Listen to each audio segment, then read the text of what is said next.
your weekend. Have a belated Easter if y'all celebrate Easter. For me personally, another day above ground.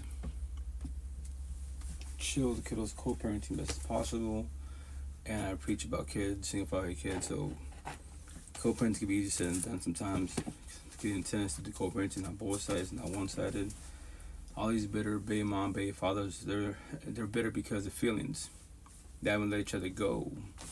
Easy said and done, but that's a dilemma when it comes to these, co-parenting. If it's too toxic, court, parallel parenting. And it sucks because everyone suffers, yes, especially the kids. And that's why I told my ex, everyone, it's one term. It's called the generational cycle. Everyone is stuck on that shit initially. Everyone, the whole universe is. Everyone is suffering because of relationships. Because no one taught you just what you have these feelings. But if I tell all my kids, feelings aren't factual. They're not. You love somebody, but they don't love you back. How's that working out for you? You're doing the opposite attract. Your love, their toxic love, And that's the shit for everyone. That's what I preach about this shit. Just life. Like, it's life, quote unquote. But if you just taught correctly, you have a better outcome. And that's the thing.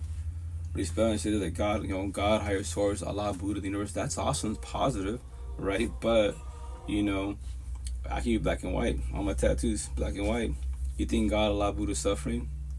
There's zombies, addicts, and addiction. There's sad, depressed, and toxic relationships.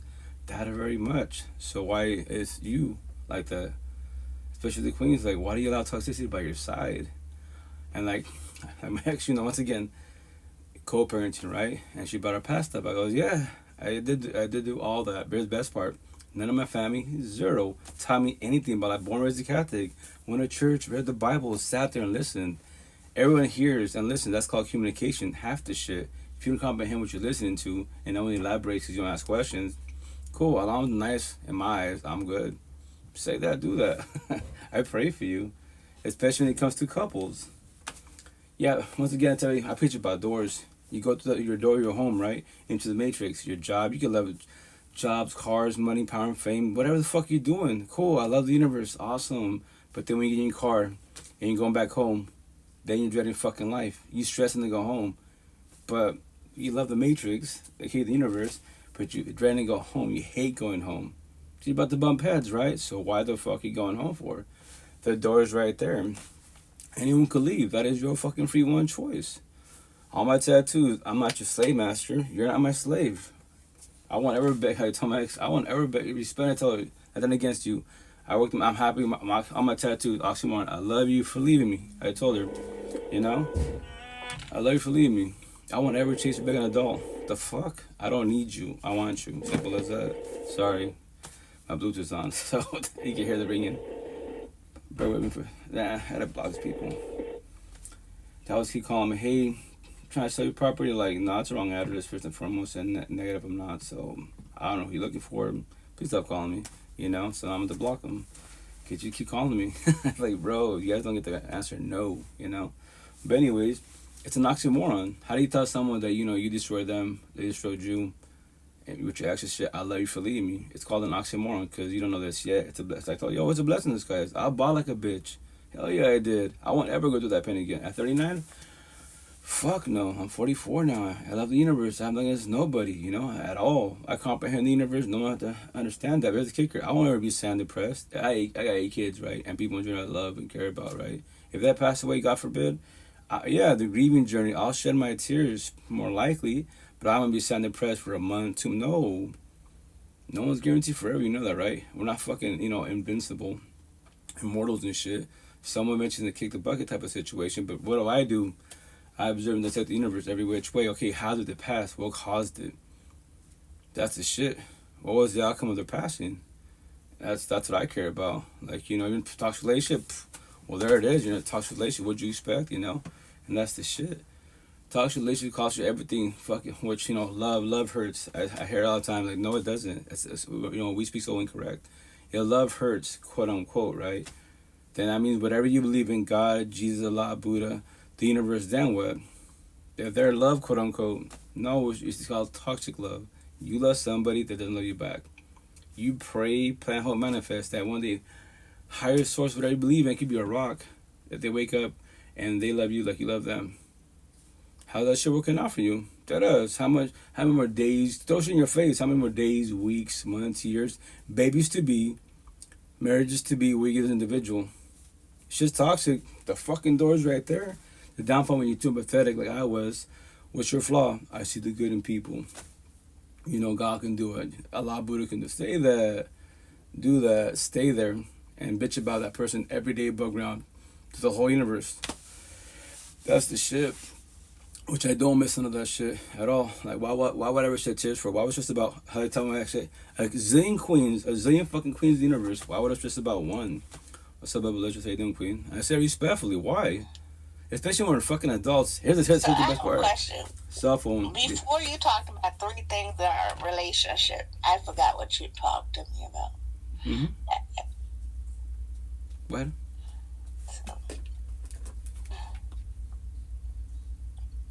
Damn, I should have wrote them down. I should have. You can think about it. But yeah, so that's just for everybody out there. Like, I'm about to play a bunch of clips right now. And remember, there's all that shit I talk about. What do I preach about? Life. What do I say? Raw, real life, raw, real feelings. Life's hard. You know why it's so hard? Very simple. Everyone in the universe is stuck on what? The generation cycle. The bullies that are bullying you are getting bullied at home. The parents that toxic relationships are bullying each other. The cherry on top when we bitch about life's hard, which this little thing be tatted on me. I'm going to make sure to hoodies. Relationships make you, break you, definitely destroy you. One person came in your life. You sold them a dream. They sold you a dream. Welcome to life's hard. Get the fuck out. Now you're sad and depressed, scared and bullshit, questioning your self-worth. You know, scared of fuck love. Trust, yeah, one individual broke trust and loyalty. So that means everyone's alike. We're all fucking robotic. I say, okay, say that, pray for you. I call my day, I go my life. Be single, celibacy, a last day in breath. Maybe in the next lifetime, the next journey, quote unquote. There's a potential. Here's the hitch for everybody.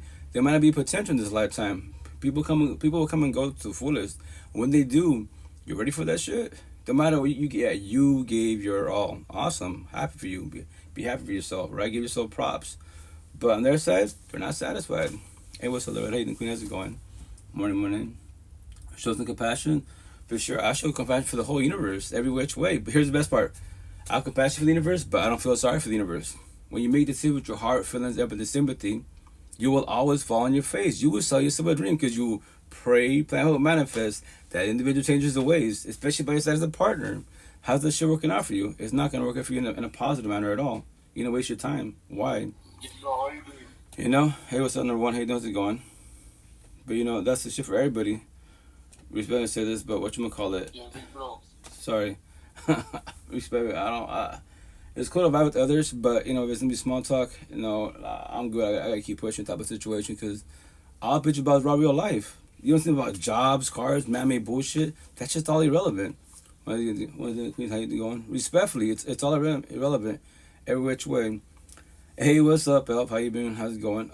Oh, I've been here, but I just been working a lot. I've been doing a lot of Seattle DoorDashing. If there's a will, there's a way. I go to work 3 hours away. Because Eastern Washington State, these tattoos, I'm the fucking devil. Every which way. It's funny, they all look at me. All these boys and girls, not men and women, and they just turn their heads or look, you know, their faces, like, discuss the face type of situation. Like, you know, but I go to Seattle, my real home, west of the best side, especially the Queens, I'm famous, you know. I'm good, just chilling. Awesome. How's your health? How's family? How's life? How's everything with you? You know, it's good to see you again, hear from you. And that's the shit. In Seattle, hey, I'm DoorDashing, I'm working, quote unquote, restaurants picking up food and shit, right? And can I take pictures? Yeah, do your thing, you know. It's all the tattoos you have, and I got them on my back, and I pull my shirt up. They be like, oh, can I take a picture? Yeah, you're just writing things on you, like it's a map to life. It's the answer to life, black and white, every which way.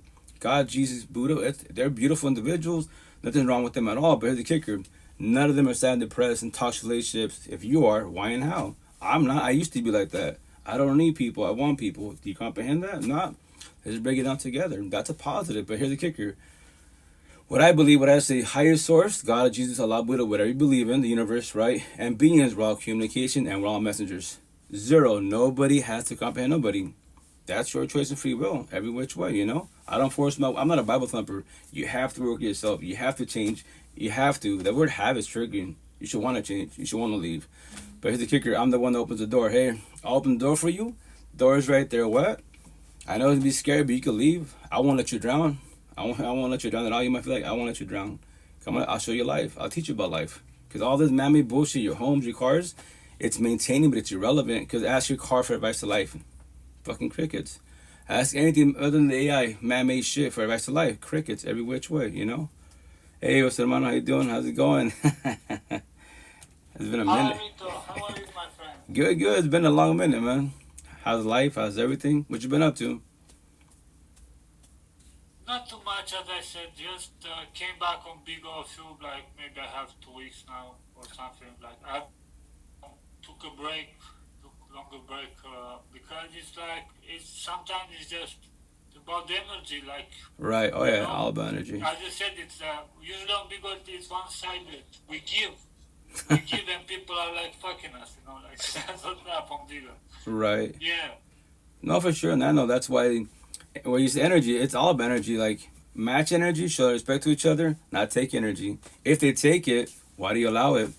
Well, here's the best part. You can verbalize your boundaries, which is cool. But for one, nobody, zero, has to respect your boundaries. If they don't, what are you choosing? What are you doing? To stay?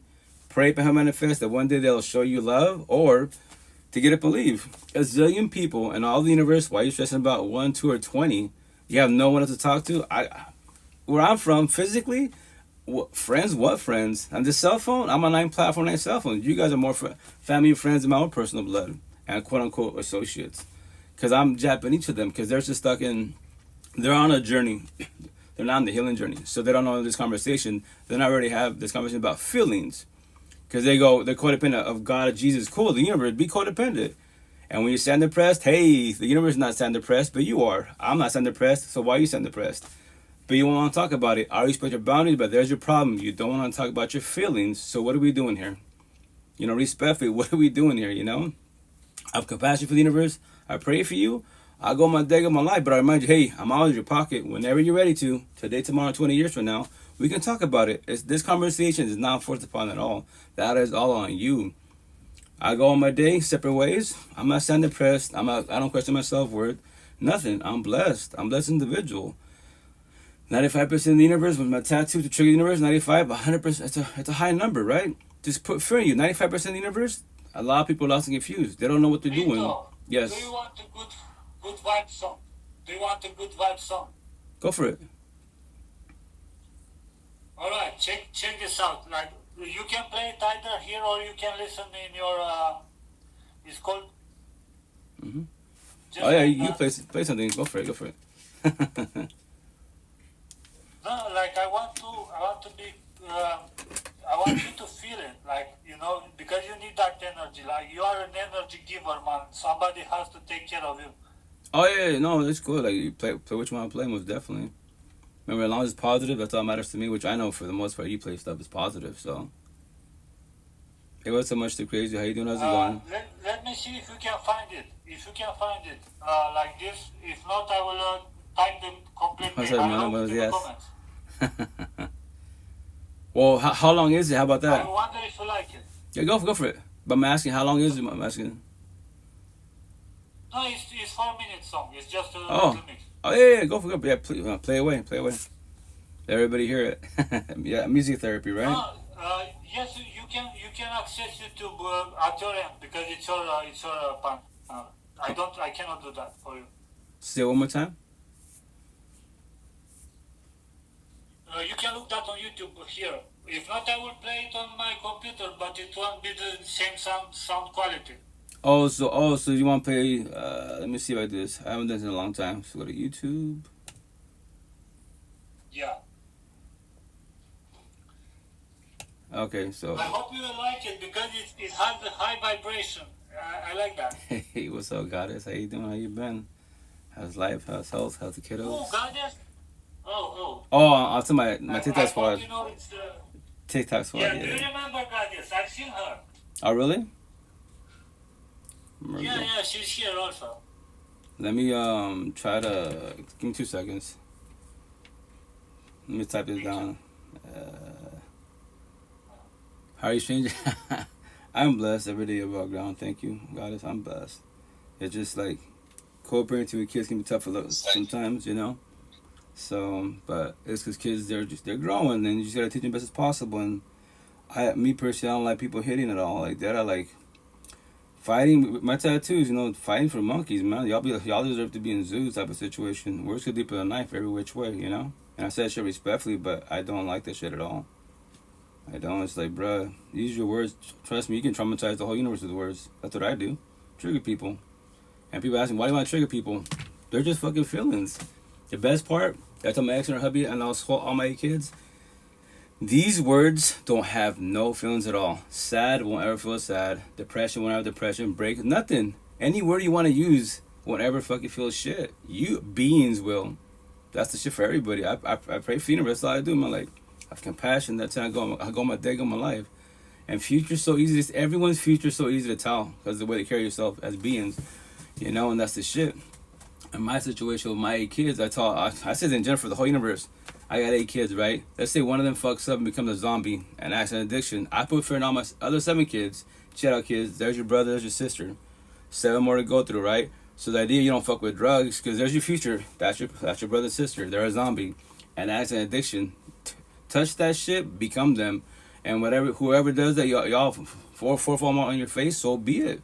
I have compassion for you. You're my own kids, but I go my day, go my life type of situation. You know, I can't finish save you. God can't do it for you. He wants you to change, but will you change? I want you to change, but will you change? Oh, John, guide you, but I go my day, go my life. Why respect? Why waste my energy on something that's not gonna change? Respectfully, you know. What have you been up to? Just honestly speaking, wise, this year I'm just focusing more energy on like the spiritual leaders, quote unquote. Born as a Catholic, for sure. I'll pay them in it. Hi, brother. What you gonna call it? And then right now I'm studying Buddha. Buddha was the beast, the original Buddha. Once again, fuck, he was born like supposed to be 500 or 1500 years before Jesus. And what you gonna call it? Oh, he just preaches about mind and body. I fucking love that shit. That's what I preach about. But I preach about mind and body, and then what relationships. Everyone's energy shifts with relationships. You can be the most religious, spiritual, you know, I'm a fucking, you know, Anunnaki, star seeds, whatever term you want to use, right? But then, in a relationship, magically becomes toxic, and the fucking door is right there. I'll leave open the door for you. You can leave, king, queen, whenever you want to. What? I know it's scary, but here's the kicker. You're not the mother, father, or the probation. Let them fuck up. Whatever happens to them, you pray for them. Don't ever look back. Whatever they do, whatever they become, that's not your responsibility. That's a human, quote unquote. That's an adult, quote unquote. Our generations, you see this on my tattoo. Talk to fucking Chat GPT. See the AI right there. The AI will tell you everything about life, everything, literally.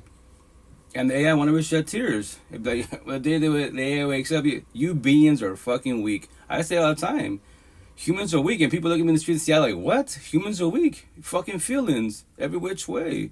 When you learn how to love yourself every which way as a being, that's the shit. And you're gonna cry about one person in the whole universe, a zillion people around you. There's gotta be a king and queen in their healing journey, while you're in, whatever term you're on, type of situation, whatever your journey on, a positive matter. If not, then fucking keep falling on your face. You can be the most religious, spiritual, empathetic person on social media, make all these platforms, do all this shit, and then magically once again get another relationship, and they sold you a dream. Cool, they sold you a dream, but here's the kicker: the door's right there. You know, yeah, he doesn't know everything. I've been able to share wisdom with AI. Well, for not, God has not yet. Why do you have tattoos on your face? What? Because the map to life is just words. It's words, positive, negative words. Alone, depression, narcissist, empathist. Like, hi, how you doing? You don't introduce yourself. You just jump in the room and come in hot. Yeah, it's cool because I'm not gonna judge him about his tattoos. It's cool. I'm not. You can. Oh, but I'm gonna judge you about being hi. How are you? Hello. Good morning. How's your day going? Like, damn, like you just came in and started running your mouth. It's okay. That's how I am. But you know, I'm a regular. That's how I am. It's me, Nick. It's okay. Once again.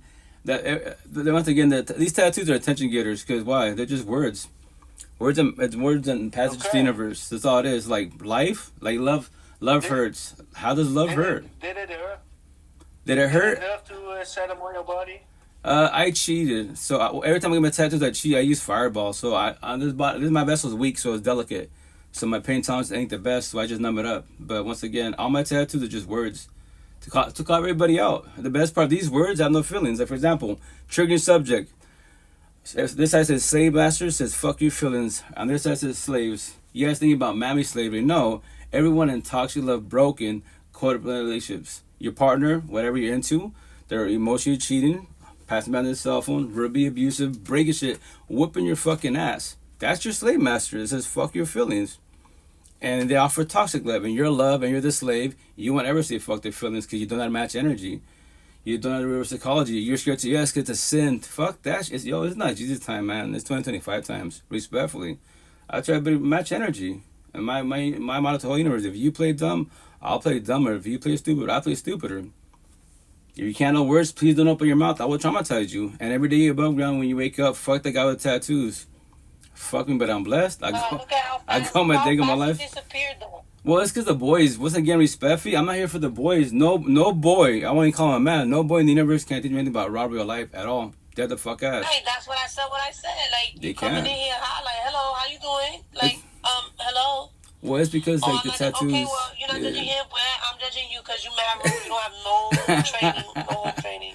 Well, once again, like you didn't say hello, you didn't say nothing. You just came up and started running your mouth. Like, well, that's the thing. A lot of boys. Anyway, how was your holiday weekend, bro?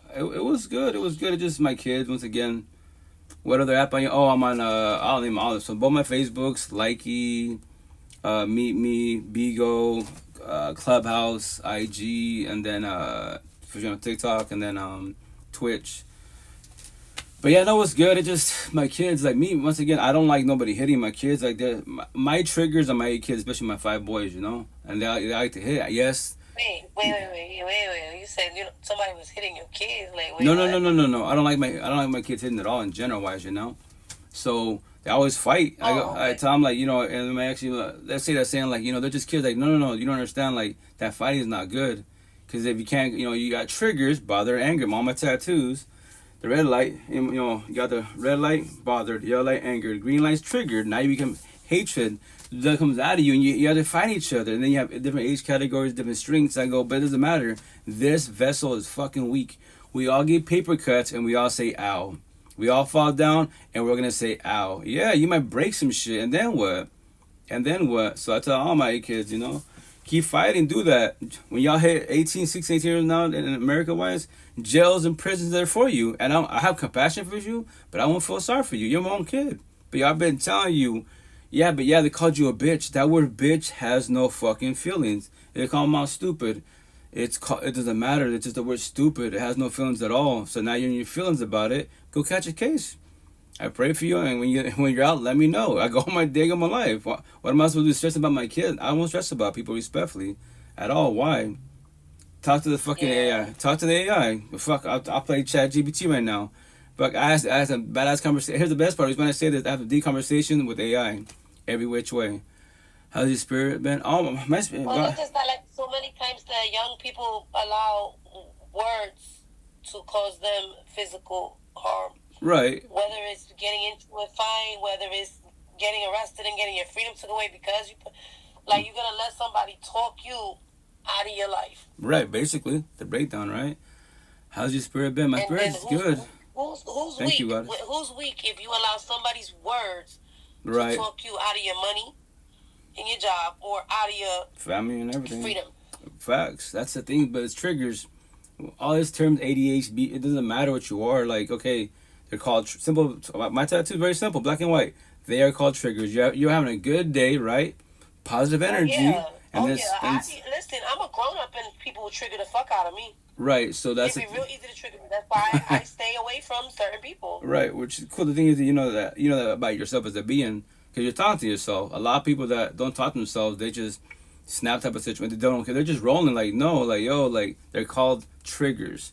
If you're having a good, happy day type of situation, positive energy, then whom took your energy? And when you figure out who or what it was, okay, I should work on myself, That's all my tattoos are triggering every which way. Like in Seattle, they'd be like, at the farmer's market. It was something that I heard that I'm sorry, you'd be delaying on here, and I didn't mean to cut. It was something that I heard that stuck with me, that 90%... How your spirits got us? Of what happens to you. You can't control what somebody else does to you. Correct. You can observe, but you can't control. You can only control how you respond. Facts. So take control of what you can control. Right. Like 90% of what happens to you, you don't have control over what somebody else, what people do to you. 90% came in to show love. Thank you, God. But what you do have control over is prayers. how you respond. Hot Cheeto You know, vibes. like that is something you do have control over. Right. Well, that's why you have people Monday text me, never miss your face. Oh yeah, for sure. God, have a blessed day. Good seeing you. Take care, and I'll definitely text you. You know, have fun with your kiddos, and I always love talking vibe with you. But yeah, that's very factual. But that's what me as a being. I tell everybody, observe your energy, observe your your environments. You can see positive, negative in front of you. Maybe you don't see it yet, but that's all I see. I just see energy. The three categories that I created, I'm telling my body.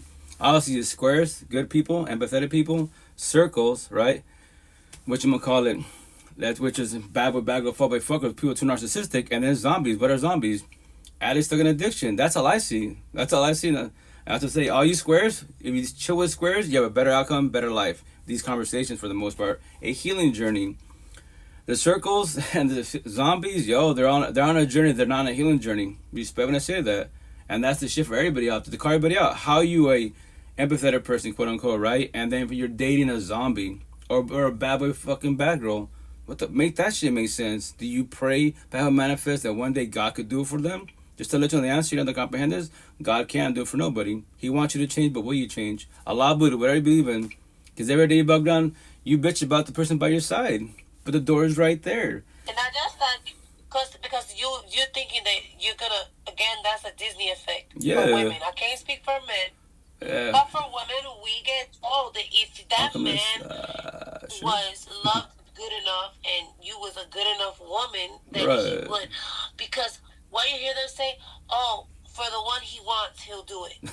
For the one so you basically telling us that if we were worthy enough and we was good enough, then we would get the prince, right? If we love him hard enough, the beast will turn into a prince because he needs us to love it. So that takes all the blame off of the men for certain behaviors. Certain behaviors from men.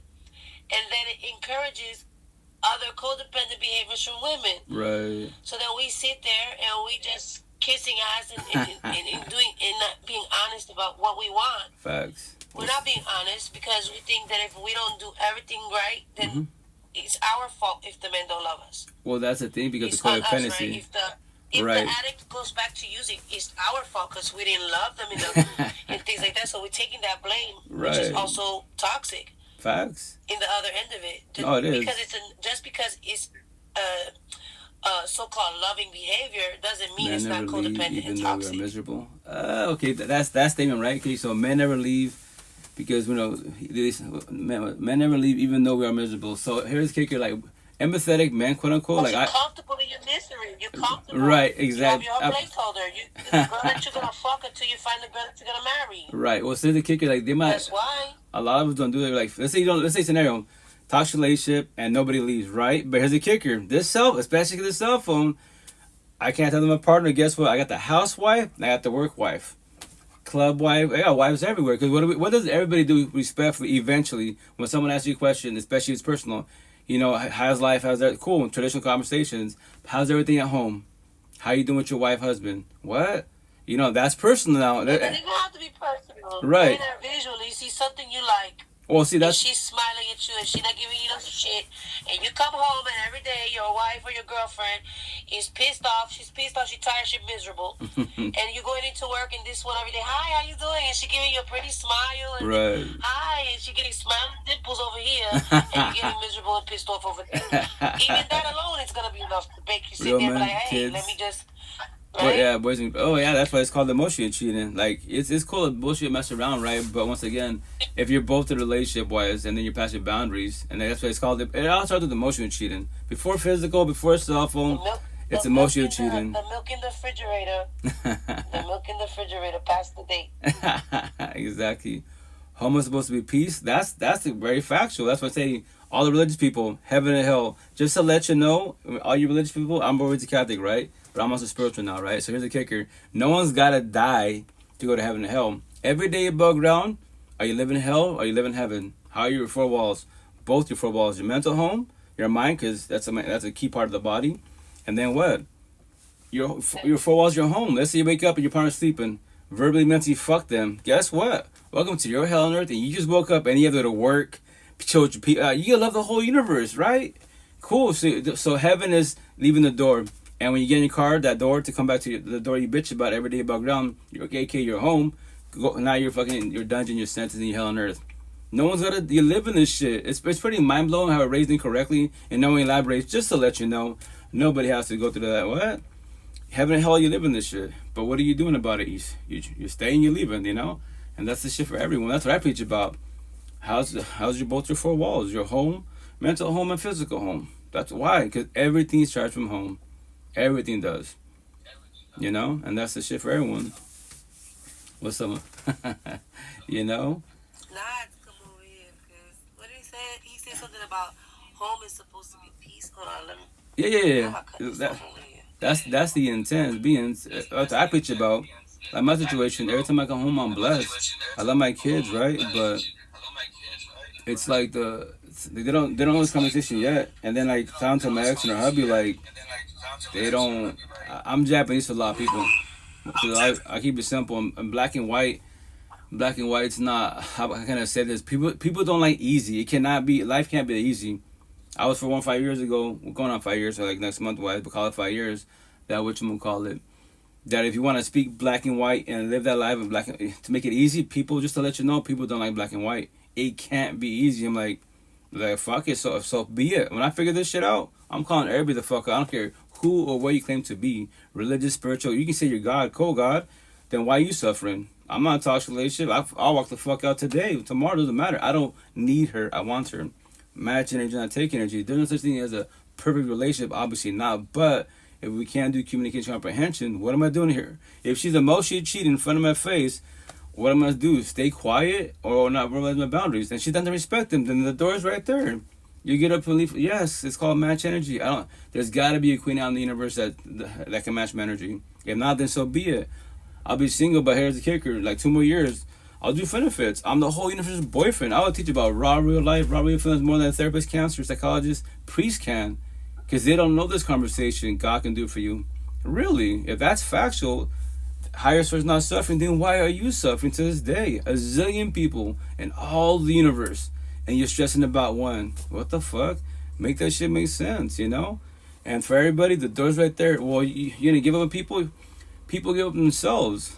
That's the shit for everybody. If they start taking energy, and then like in the Bible talk, right? Everyone says the same shit. This line, right? Relationship starts good, and then it turns toxic. What do we all say? Like the Bible, which I'm gonna tell my body.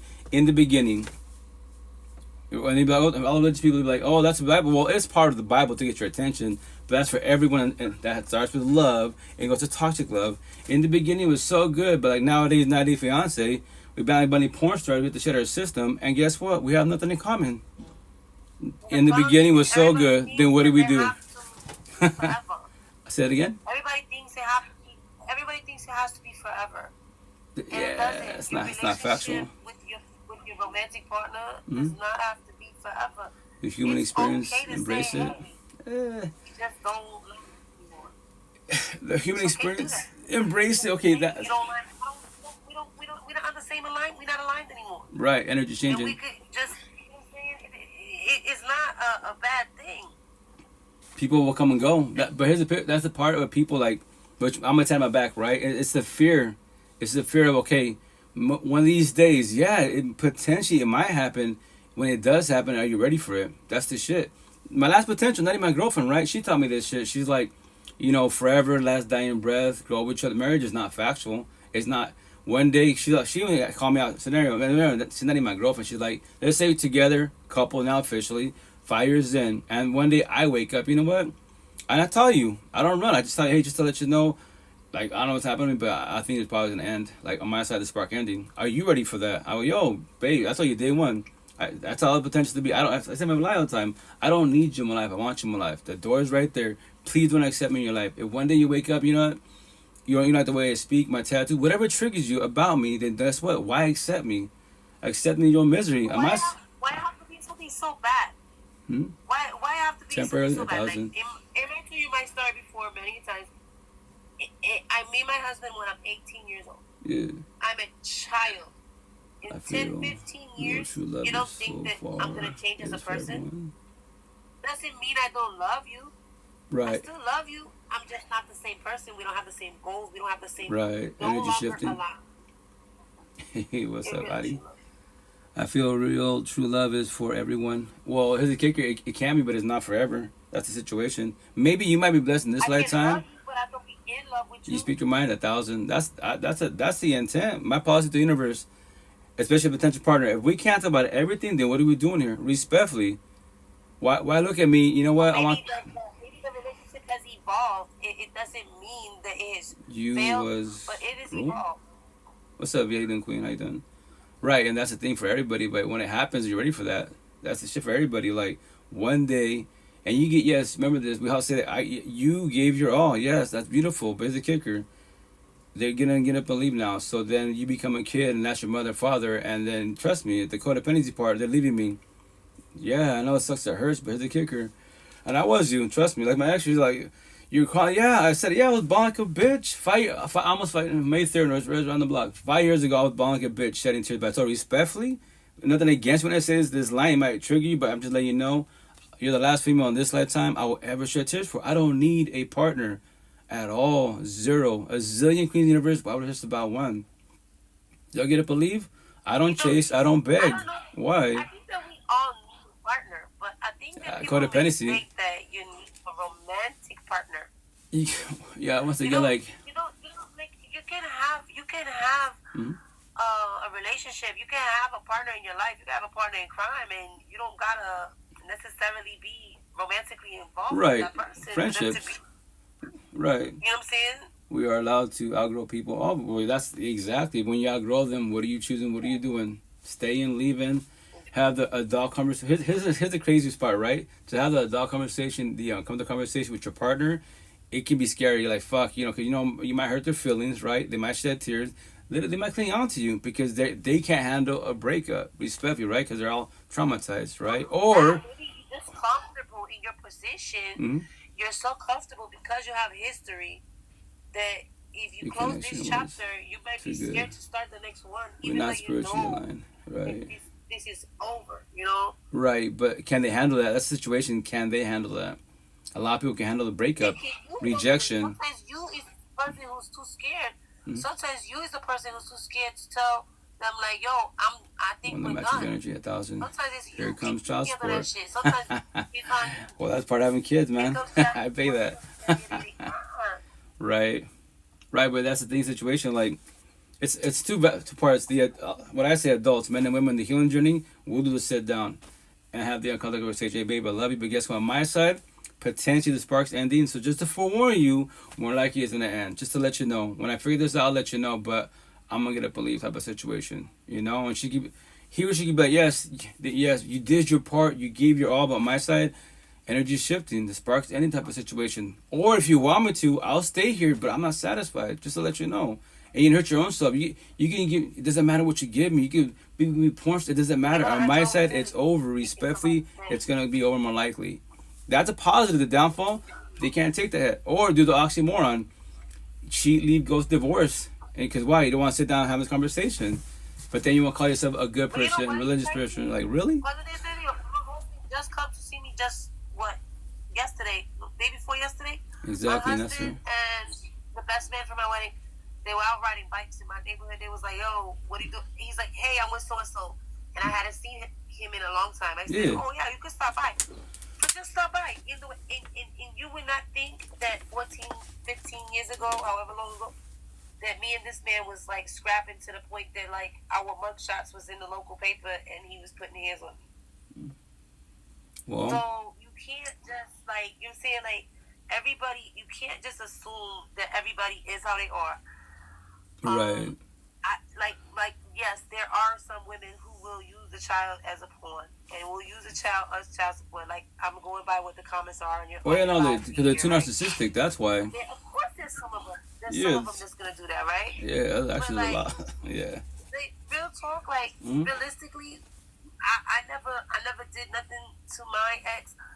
I said like this: if I have to tell you to be a father, that's on you, and that's between you and the kids. I'm not gonna beg you to provide for your children. I'm gonna tell you what they need. If you want to provide it, cool. That's if not, no. I'm not about to sit here and press you to be a father to your children. Right. Every woman isn't gonna be like that. I know for a fact. I'm not negating y'all's experience. I know for a fact that there are women out there who will sit there and use the child as a way to hurt you. But then that is when you as a man have to decide not to allow that to happen. Exactly. And sadly, it is harder for y'all to do whatever you have to do. But she went hungry. I have to keep my child. Well, that's the thing. Like, yeah, I mean, you know what? You're gonna keep your child and then keep that and then not be what you are fighting against.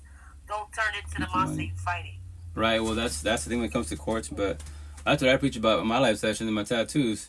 If your relationship's toxic, and I ask everybody fucking behind the screen in the streets, do you believe having a kid or getting married make it better? It'll be a band-aid, but I promise you 1,000, all my tattoos, you will join the baby mom, baby father divorce club, or become the general cycle and become all your toxic family till the day still together, miserable as fuck. You want to see your future? How the hell are your grandparents together and they're still fucking around? Make that shit make sense. I cannot believe that we still have that in our culture. Even the thought process of that young people still think that having a child, that procreating with someone is going to keep them.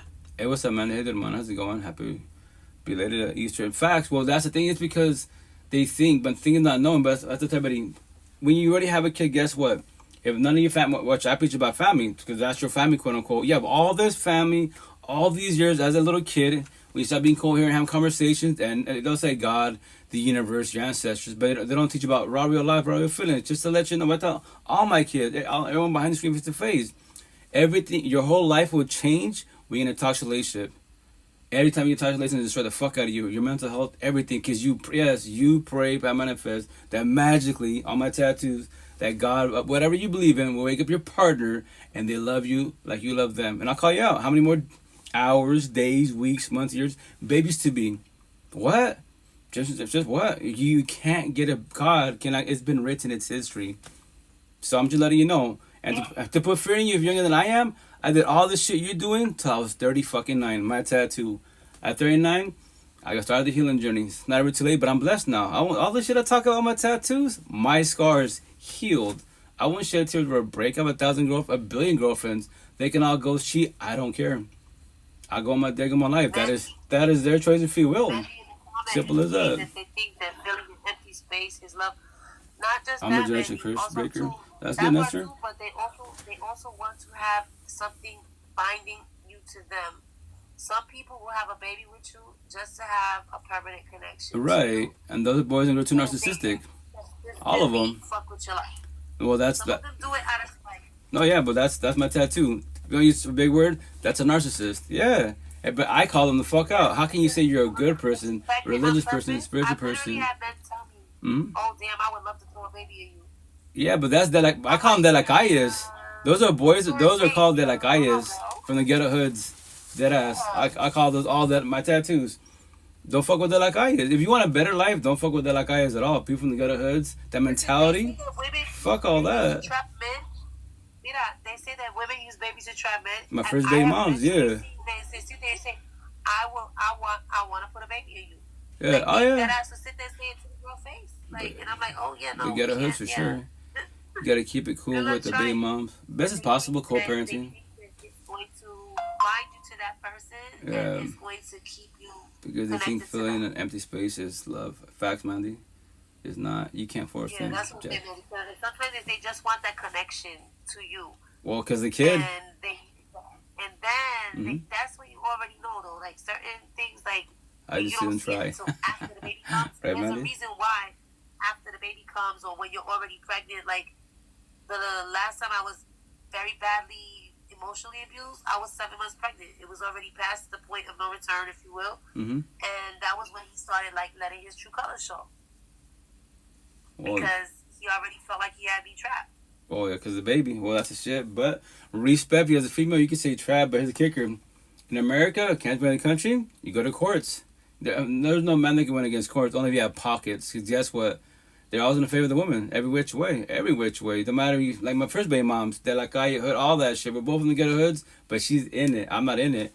Obviously, I know after the fact, but it's cool. First and last time I ever fucked with any girl from the streets.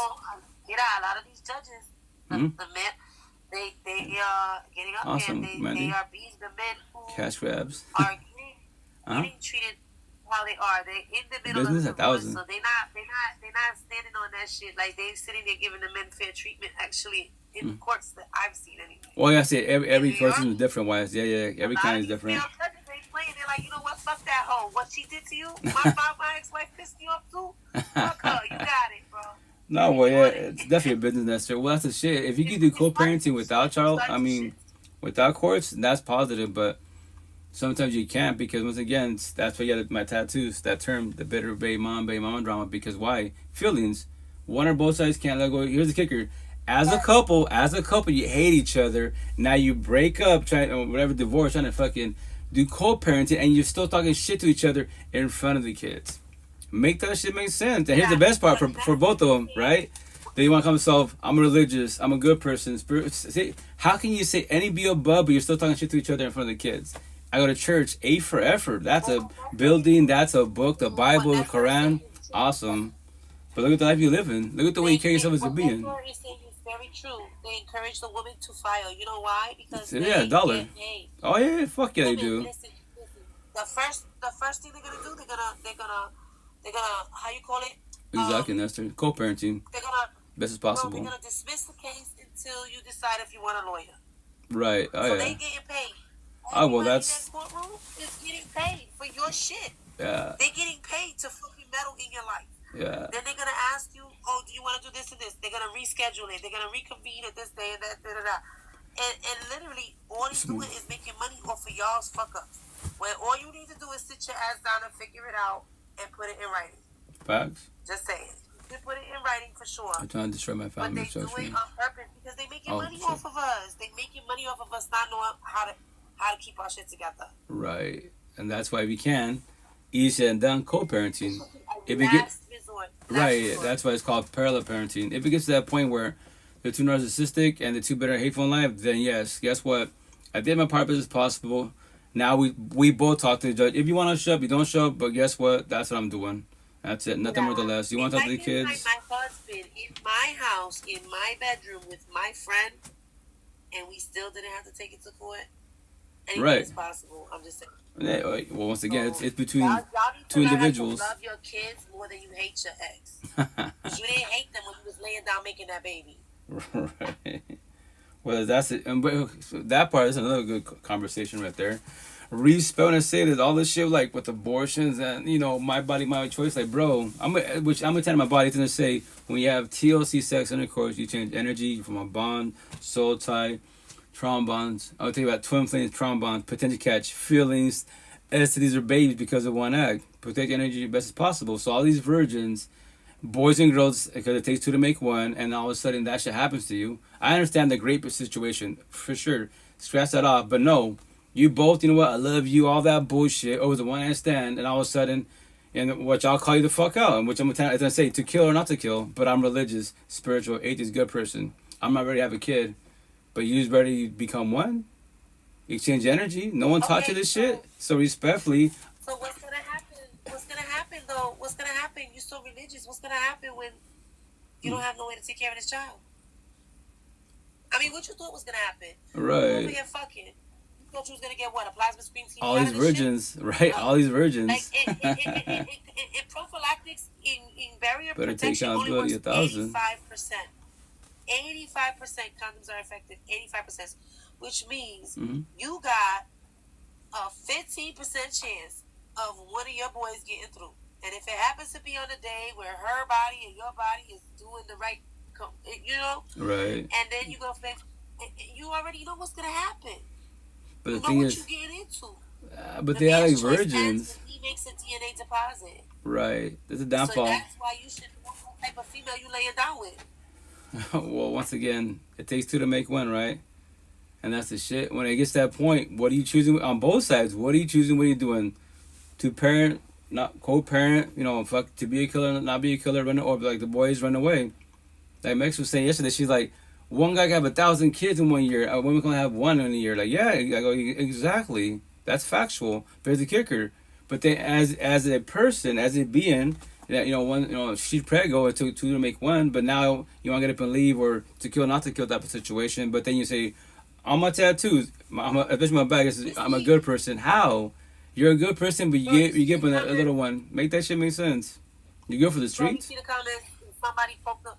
Listen, unless you out here making bank, don't nobody want to have no dusty broke man's baby.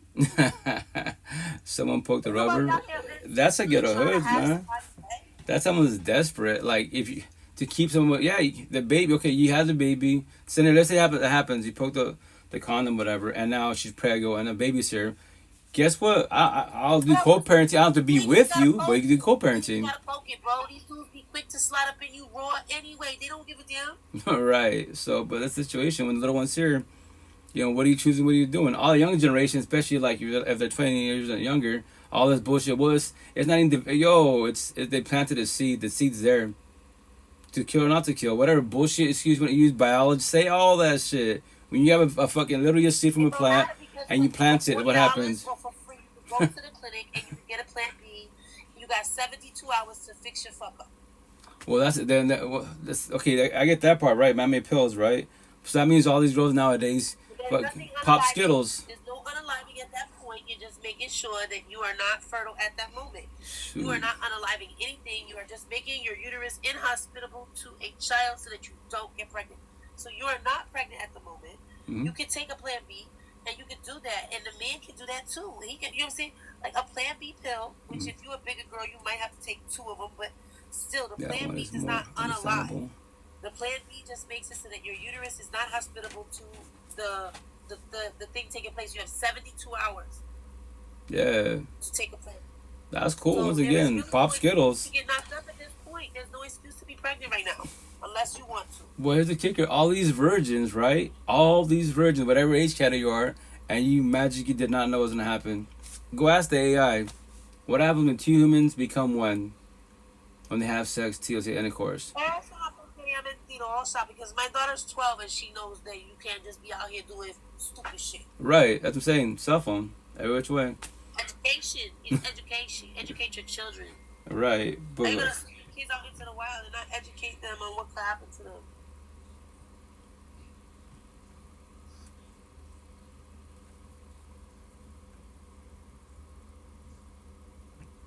But yeah. Respect for all those virgins out there. I pray for you. On that part.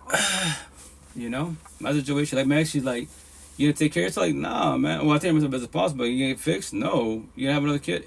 If I do, cool. If I don't, I don't. I take care of mine and that's it, best as possible. That's the shit for everybody out there. And then whatever you want to do, like, say what you want to say. I'll call you out. And here's the best part. These, which I'm going to tell my body to make it black and white for everybody, these words, these conversations, these languages have no feelings at all, 0. So how's all the universes and their feelings about things that don't have feelings at all? Make that make sense. Tell me I'm fucking wrong. Correct me if I'm wrong. Nobody can, because that's facts. What? Whatever tongue you speak, whatever, we're all sad. Guess what? Sad won't ever be sad. Abortions don't worry about abortion. None of this shit. Beings do. Fucking beings do. I don't worry about that ever again, because why? I don't need people. I want people. And that's the shit, which a lot of people that being narcissistic say that. It don't hurt my feelings at all. These 5 more kids, I could have 1,000 little yellows everywhere, but can you teach your kids to correctly? And here's the best part: your kids, like you as individuals, to let you know before anyone that has no kids, how you're suffering. Imagine your little one. That's gonna be your inner child. They're gonna suffer every which way. I teach all my kids just to let you know all this mammy bullshit, cold calls, whatever. But relationships, they'll make you, break you, destroy you. What? Everything will change. You can touch a relationship, go through break, a divorce, and you get depression. You won't go to work. You lose everything in life because one person sold you a dream, or you sold them a dream. And you can say, God can't do it for you. Jesus, no, I can't even do it for you. I go hold you and guide you, support every which way. But then I go leave you. I made you feel good. I leave, go home, get them. I'm not sad for nothing. I go, you're the original, so I was you. All this shit you're about to go through, been through all that. I won't ever go through that again because I was raised incorrectly. Nothing against my family because they don't have this conversation. They go to church, tell me, yeah, go to church, read the Bible. That's A for effort. But guess what? As a couple, you're so toxic, still bitching about life. How you mad in life still? If you're older than I am, make that shit make sense. That way, no matter how much healing you do and how much work you put into it, you're still going to catch smoke from your kids any fucking way. Oh yeah, you have the right to be wrong. Oh yeah, facts, 1,000. Your parents blame their parents blame their parents, and your kids, I promise you, in some way, shape, or form, are gonna fucking blame you. Oh yeah. No matter how much you bend over backwards to do the right thing. Right, but that's my situation. Like, I do my kids, right? I tell them, you know, we can do this little bickering, but I'll bring in tag team, the AI. You're born with technology, my cell phone. See the tattoo right here? Hey, Chat GPT. When I say you, I don't mean you specifically. No, I know. I'm in general wise. No, I know. That's how I am. I go with my kids. I tell them I use technology. I'm a geek techie. I tell them, shut out. You, whatever feeling, negative feeling, I'm sad. Whatever, I promise you 1,000, maybe locally. Like I tell my kids all the time. When, last 5 years of your life, right? Because we're gonna do co-parenting now. When has there been a friend around me? What friends do I have? Physical friends, none, right? So I do my podcast, and then I do my pod, right?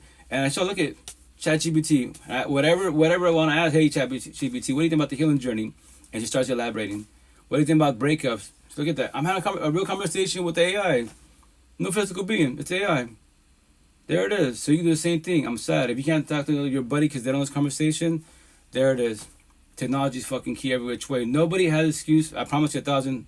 Nobody has excuse in life at all. But if you want to feel your feelings or be like everybody else, my tell to 95% of the universe, play the role of a tell a sob story. Boo-hoo me. I can't see my kids. Say whatever bullshit excuse, say that.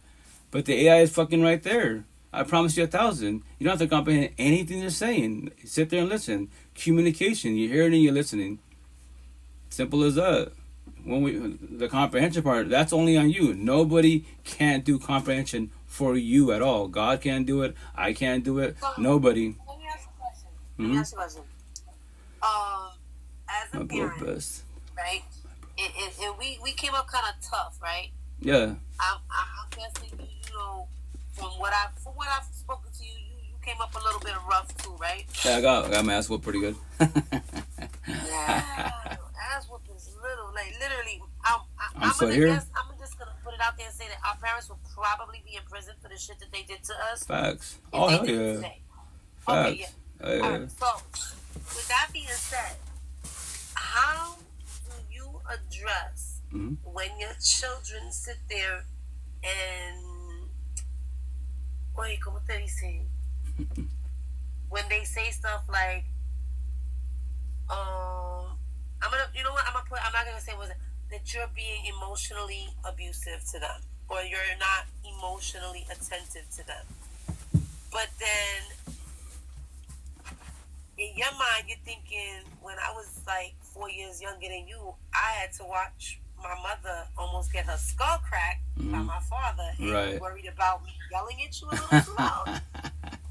Well, honestly, how do you handle a situation like that, for example? Oh, well, I got a bunch of kids like you do, right? Respectfully, I say that. So I thought to check out.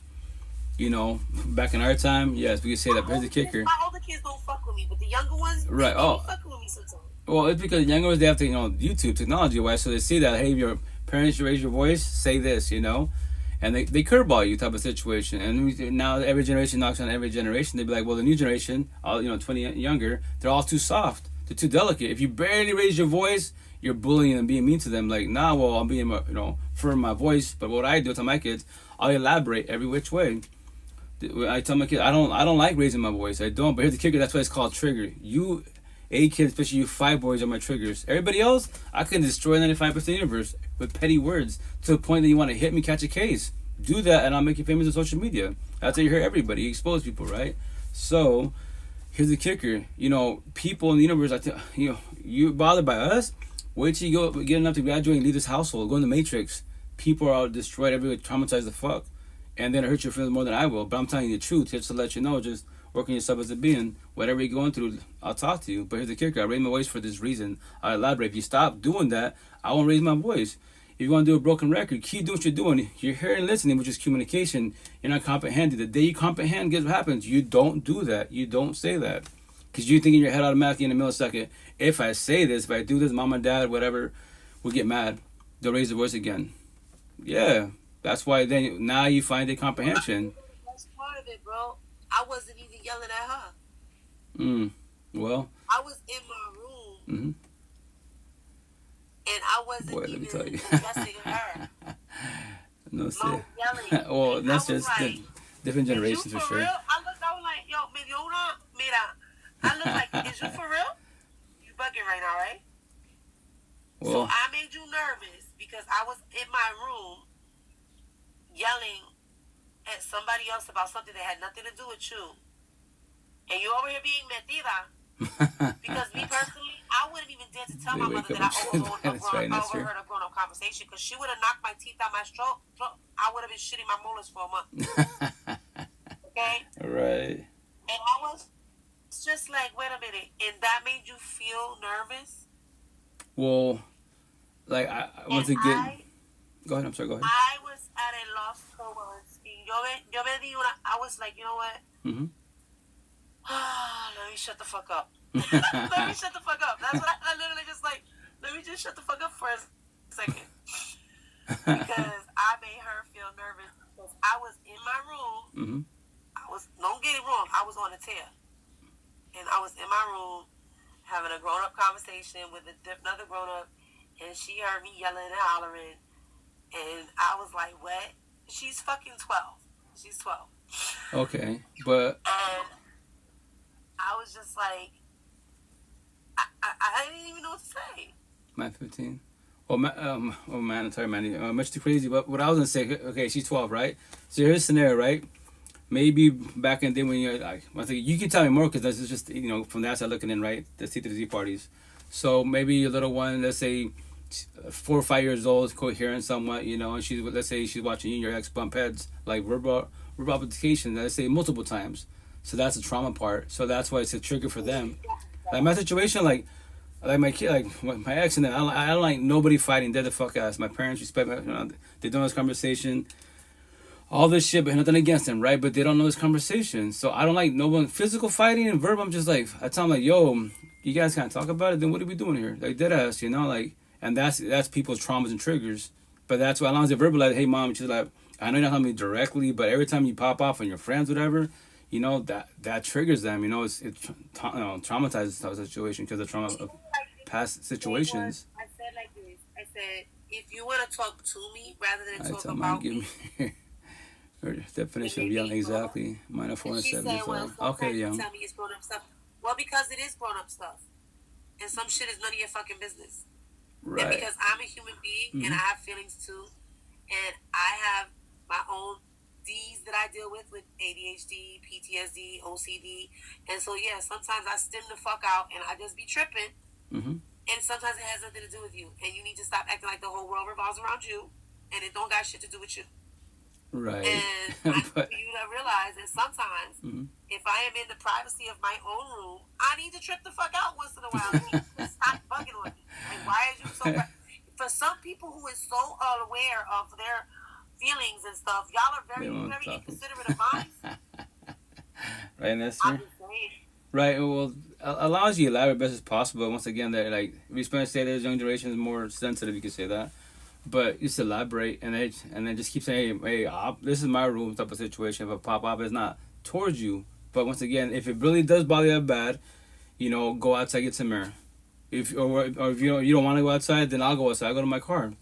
I'll chill right there. They don't give us some credit for the shit that we don't do.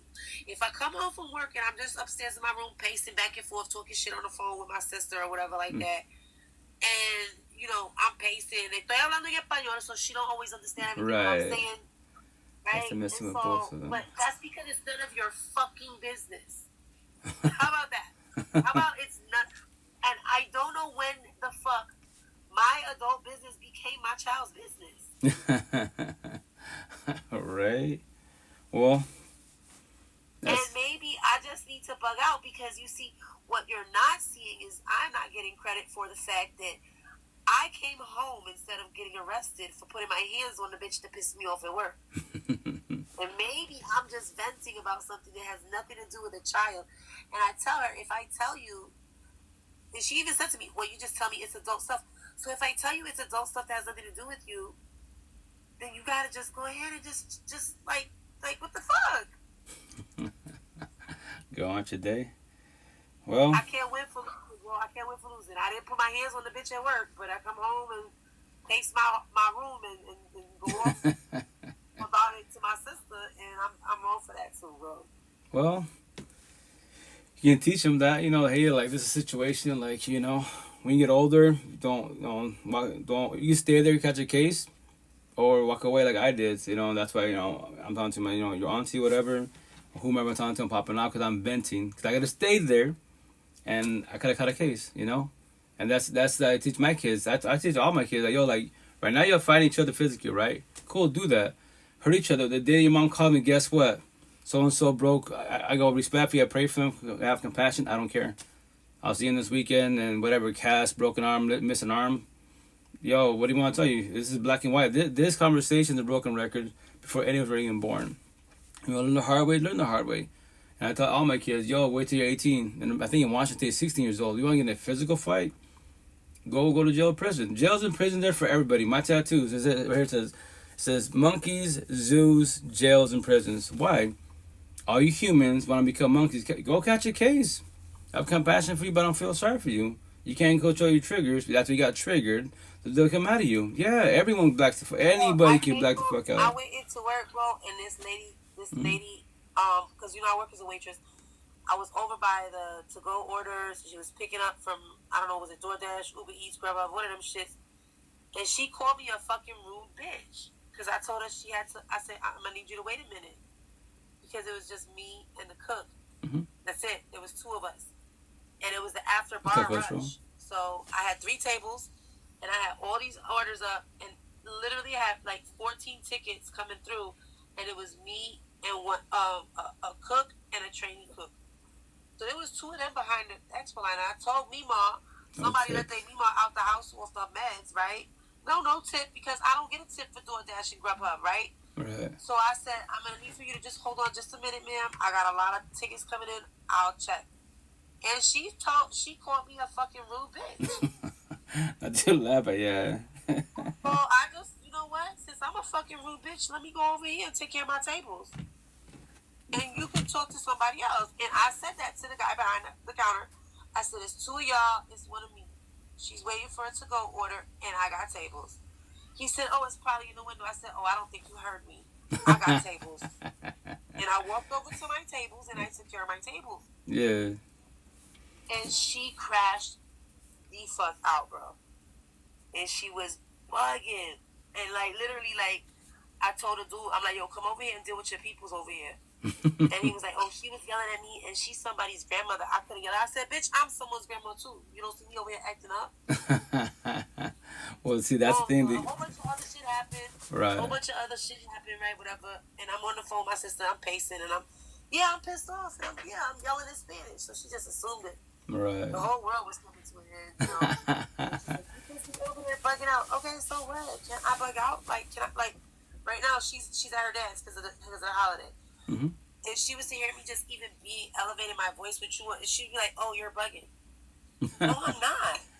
I'm having a conversation. Grandma's crashing out. There might be a little bit of cuss words in there. Like, bro, I'm saying, like, Mima, listen, Mima was probably 10 years younger than me. It ain't my fault. She look how she look. I'm a grandma too. Shit.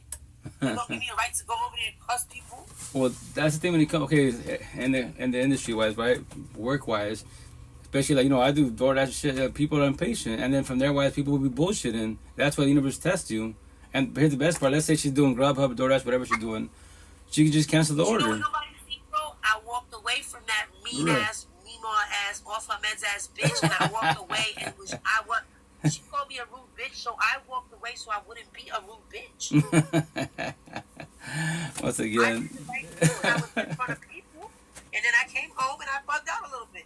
Right, you meant it, which is cool. I usually did it that way versus, probably Neo kicks in, everyone narcissist traits, my tattoos, and you turn around and what? Catch a case. Over food. That's the best part, over food, No tip, no trip, right? And that's the shit, like, the universe all tests you. And here's the best part for everybody. whatever you claim to be in a positive manner. I'm a good person. I'm a tattoo on my back. I'm a good person. I'm a religious person, a spiritual person, 80 person. But you're doing wrong. You're choosing to do right. And then when you calm down, sorry, God, forgive me. How many times you say sorry to God? The universe. I am in recovery. I'm in recovery, and that bitch was trying to bring me back. I am an asshole. I am not a nice person. I am not a good person. Well, I'm a good person. I am not a nice person. And when she called me a fucking bitch, I was like, oh, honey. Oh, me, how you ain't seen nothing yet. You should see what I could really do. All I did was tell you to wait a minute. Right. Well, once again, that let you know, red flag. She has no patience. She's not open-minded. She doesn't comprehend. You just told, hey, I had a certain thing. I'll be right back. Type of situation. And she wanted to think she like the president, VIP, BK, your way, my way, no way. Type of situation. Hey, fuck all that. That's the shit. That's my situation. Like. My situation in Seattle, I'm about to go today, right? DoorDash. So, we're trying to say in the Spanish culture, Hispanic to Spaniards, here's the best, fucking double standard machismo bullshit. A woman can have tattoos, that's called sex appeal. A man has tattoos are fucking thugs, right? So, I go there with the raza from the motherland. They look at me, especially the day I was wearing a hoodie of the Virgin Mary. I purposely have all these hoodies for a reason. For the spiritual universe, good atheists, I have all for a reason. I mismatch. I'll have like the Virgin Mary, right? A hoodie. Underneath it, I'll have like, Aztec stuff like that. And I'll have like Michael Myers, fucking Jason sweatpants, to throw it all out. What? And they'll look at me and shit, right? And then I was waiting for like 10 minutes, 12 minutes, right? And nobody's fucking there. So I just cancel the order and just walk the fuck out, And my number is 3. I'll give you 3 chances. After I open my mouth. Sweatshirt and fishnet stockings. They're looking at me confused too. I delivered in the car and in bicycle, man. Boy, let me tell you, that humbled. Oh, as far as dashing and all, yeah, I do with a Honda, but yeah, like I'm mad cool with my dashers. Yeah, like well, that's the intent. That's why she really lost her shit, bro.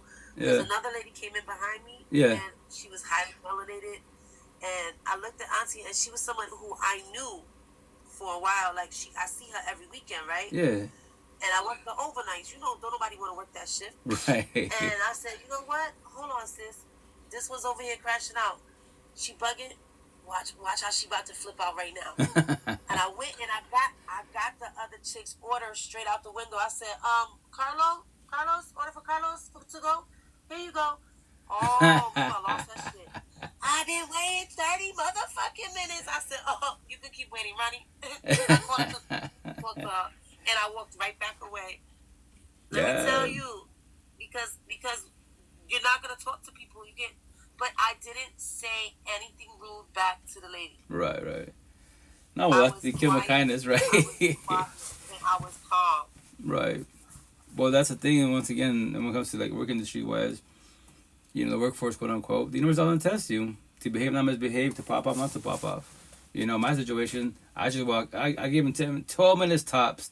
That's it. I gotta go. I just cancel. Go to the next order, And that's the shit. Did I talk to you when you go in and ask for the order? Because I see somebody like you come in, and I'll be real. I had a coworker that was very disrespectful towards me, and it was a young black man that came up and he was like, "Yo, you good, sis?" And he come in every weekend to get to go order. That he would place himself. He wasn't on DoorDash or nothing like that. Yeah. And let me tell you that my regulars will come in and they look out for me. And it be the most ones that be like supportive, quote unquote. Yeah. Who would be afraid of and they look thuggish. Yeah. And they be the ones that treat me with mad respect. Yeah, in Seattle, when I do DoorDash, right, they be like, once again, I'm on the north side of the suburbs, right? So they all look at me. I look like 10 kilos south side, right? The prison tattoos. They're like, man, your looks deceiving because I look at you, right? And they all say the same shit, but we start talking with the employees, who you, whatever, John, Bill, cool, who's it for? Okay, 10 minutes, cool. But you sit down and just chill. Like, yeah, no. So what are your tattoos about? Oh, it's all about life. Just petty, just words, all it is. If you want to read them, take pictures, have fun with it, what? That's all it is. Like that. If I see somebody and I know that my order's going to take a minute, I'll be like, yo, you want a lemonade or a soda or something? Because it's going to be a minute, bro. That's cool. Yeah, some people do that. And get the other order and come back. Yeah. But that lady coming in there talking, you call it, you know what? You need to learn how to talk to people. That's what your problem is. Right. Well, that's... Because I'll leave that fool sitting under the all day. You going to talk to me? I'm a bitch? Oh, I'm a bitch. All right. Let me just get out your way since I'm a bitch, me mom. Benedict, I think that our present administration has people very emboldened to speak their mind. Let me just say that. Right. Oh yeah. Well, that's the thing. If you can handle words, not handle words type of situation. So, good mannerism. That's best as possible. That's the intent, right? Keep it with kindness. And my situation, me personally, I dashed in the South Side Seattle one time, like about a week in Renton. Like as it is, before I was in the looks, right? But now I got to look at my tattoos. They're all looking, especially like, the females. I'm just like, yo, that's your man, that's your husband. Don't be doing that. You can look, but don't stare. That's called gawking. If your partner's too jealous, it's gonna cause altercation. I'm just there, just walking to get an order, But me, as a being now, the last 5 years of my life, I observe all my environment. I'm like, yo, like I'm getting way too much attention. Potentially, she can pop the fuck up. And I went to get an order, and it's because her girls look at me type of situation. They're gonna check me. No, thank you. So what I do, go back to where I used to live at, the north side, the suburbs. Right there, please. Better parking for sure. I get the attention, but once again, at least I actually ask questions about my tattoo, have conversations, and chilling. Pussy to step to you, so it don't matter. Say it again. I'm sorry. I said you might get the attention in certain neighborhoods, but they be too pussy to step to you, so it don't matter. Well, I don't. Well, my attention in a positive manner, but once again, I don't want to get physical with nobody. I don't want to rather beat you and destroy you with words and tell you the truth, But once again, if I'm trying to live as long as possible, as safe as possible, I don't go to the ghetto hoods. Like I live in this shit now, but I'm not in it. In Eastern Washington, people think I moved to Seattle. Like you see the jump on my life type of situation, or see me in the streets, which is not really often. Like you in Seattle, like nah, not yet. Maybe in due time when I afford it. So you're still here? Yeah, I don't see you. Why didn't you see me? You know where I live at. You can call me once. Your social media, but you guys don't. So I respectfully, if you're not doing nothing to be above, why worry about me? I'm good. I'm blessed. Thank you. Are you guys good? And for example, this weekend, twice it would happen midnight and like 5, 6 in the morning. Fucking not even 4, like 5 minutes away. I live in the country, right? So I wanted to, once again, in the ghetto hoods, I say respectfully, if you live in the ghetto hoods, then you're in it. You can't use that corny ass fucking line and say wrong place at wrong time. No, that's only people from the suburbs or that are visiting. They can use that term. But once again, you go to these clubs, house parties, bars and shit, especially in the ghetto hoods, yeah, it's not going to be a good outcome at all. So what happened? Someone got shot up midnight and then 8 in the morning, same spot. Like, I was like, I put my comment, no way. In Sunnyvale, Washington, they're hearing these religious people reading the Bible. What'd you expect at a bar in the ghetto hoods that they're reading the Bible? And what? I have compassion for the universe. I don't feel sorry for the universe. Everybody knows, right? Here's the best part. If the AI can actually speak for itself, they will let you know, hey, you shouldn't go there, man. That's not a good spot. Shit always pops the fuck off. As my people, go with your peoples. Go with your peoples. Things are a certain type of way because, like, every place in the hood ain't like that. I'm in the trenches right now, but I don't like to come out that much. A lot of shootings in LA, please. I had a bad experience 11 years ago when I was 11. I won't ever go there. Fuck no. I'll go to the suburbs. Respect, I say that as it being, I might show you a lot of people. I don't go to the suburbs. Fuck the ghetto hoods, respectfully. Show me anything positive about the ghetto hoods. Kids have more love than adults do. Black and white. You can talk about God. It don't matter to me. Like, I don't know. I don't know that. I don't even notice that I'm in the hood sometimes. They'll be like, oh yeah, you was over there at this place. Because I moved to a different area of New York. Okay. I moved to a different part. And That's I'm in upstate That's what I heard. And they're like, oh yeah, that's really hood over there. I'm like, for real? They was mad cool with me. I didn't have no problems. Right. I walked through there without no problems. Maybe it's just how I carry myself because I'm not uncomfortable. Because I've been through enough to know when my time is up, my time is up. Mm-hmm. When my clock gonna punch, my clock gonna punch. It don't matter. You feel me? So I don't care. So I walk through and I don't give a fuck. Right. Like, what you gonna do? She bugging. Do what you gonna do. I'm saying though, but I don't go to a place looking for problems. Well, I get that part, man. But here's the kicker: like, you don't. Me as a being, I avoid everything every which way, but at people at the same time. You're not there for problems, right? Understandable, but you gotta look at the environment and be honest with yourself. Keep it 1,000. Like, okay, like, for example, let's say it's gonna be a wedding, right? Scenario. Cool, wedding, but who's gonna be there? Where's the city at? Where's the block? Where's the environment? That's my situation. I chill in the suburbs. I don't fuck with the ghetto hoods at all. Don't matter if it's my it could be my daughter's wedding, but hey, y'all, you gonna mix all these energies. Squares, good people. Circle, bad people. Fuckboy, fuck girls, and then zombies, addiction, addiction in the same building. I pray for y'all. Let me know when it's over. If anyone gets hurt, it's not about being right at all. It's energy every which way. What'd you expect? Me, I wouldn't say it for weddings. I would say it for like funerals. That's how it kind of could be. Oh yeah, the East Coast lingo for sure. But the thing of it is like, like if I don't know that that's the type of place it is, then once I know, I might just back up. But like, it kind of is what you make it though. Like you can tell yeah, wrong place, wrong time, yes. But then you also hear nothing good ever happens after 2 a.m. or midnight or whatever time it is. 9 p.m. Oh, exactly. But I say that's saying, like, especially on social media platforms in the streets, especially in the ghetto hoods, at nighttime, the freaks come out at night. Because during the day, you got to be sober, still be, respectful at work. But after that, what's your boss say? I don't give a shit what you do after hours on the weekends, as long as you make it to work, right? So you can be dropping bodies and fucking robbing banks all fucking night. 8 in the morning, back to McDonald's. Be in the square again, being godly like, right? But after hours, being the devil and shit. Make that shit make sense. Being a fucking light switch. Positive, negative, whatever term you want to use. I worked in the overnight. I was in the overnight at the restaurant and dealing with the drunk people. Oh yeah, zombies? Fuck. And that is what was the DoorDash lady, whatever, Mima over there. Yeah, like I done had people busting. I had this one dude busting looking like a mini what's the Manson, the Waco dude? Like he would bug out crazy coming in there, smack. I'm like, bro, what are you doing? Like, what is going on? Like, really? Right. And so I've dealt with the drunks. I've dealt with the, you know what I'm saying? And I'll be honest, it be the people that, like I said, you would think that a so-called normal person, and I use air quotes, would say, oh, that person looks thuggish. And they be the ones that be like, yo, good, Titi? Like, you need anything? Like, you want, like, no, you alright?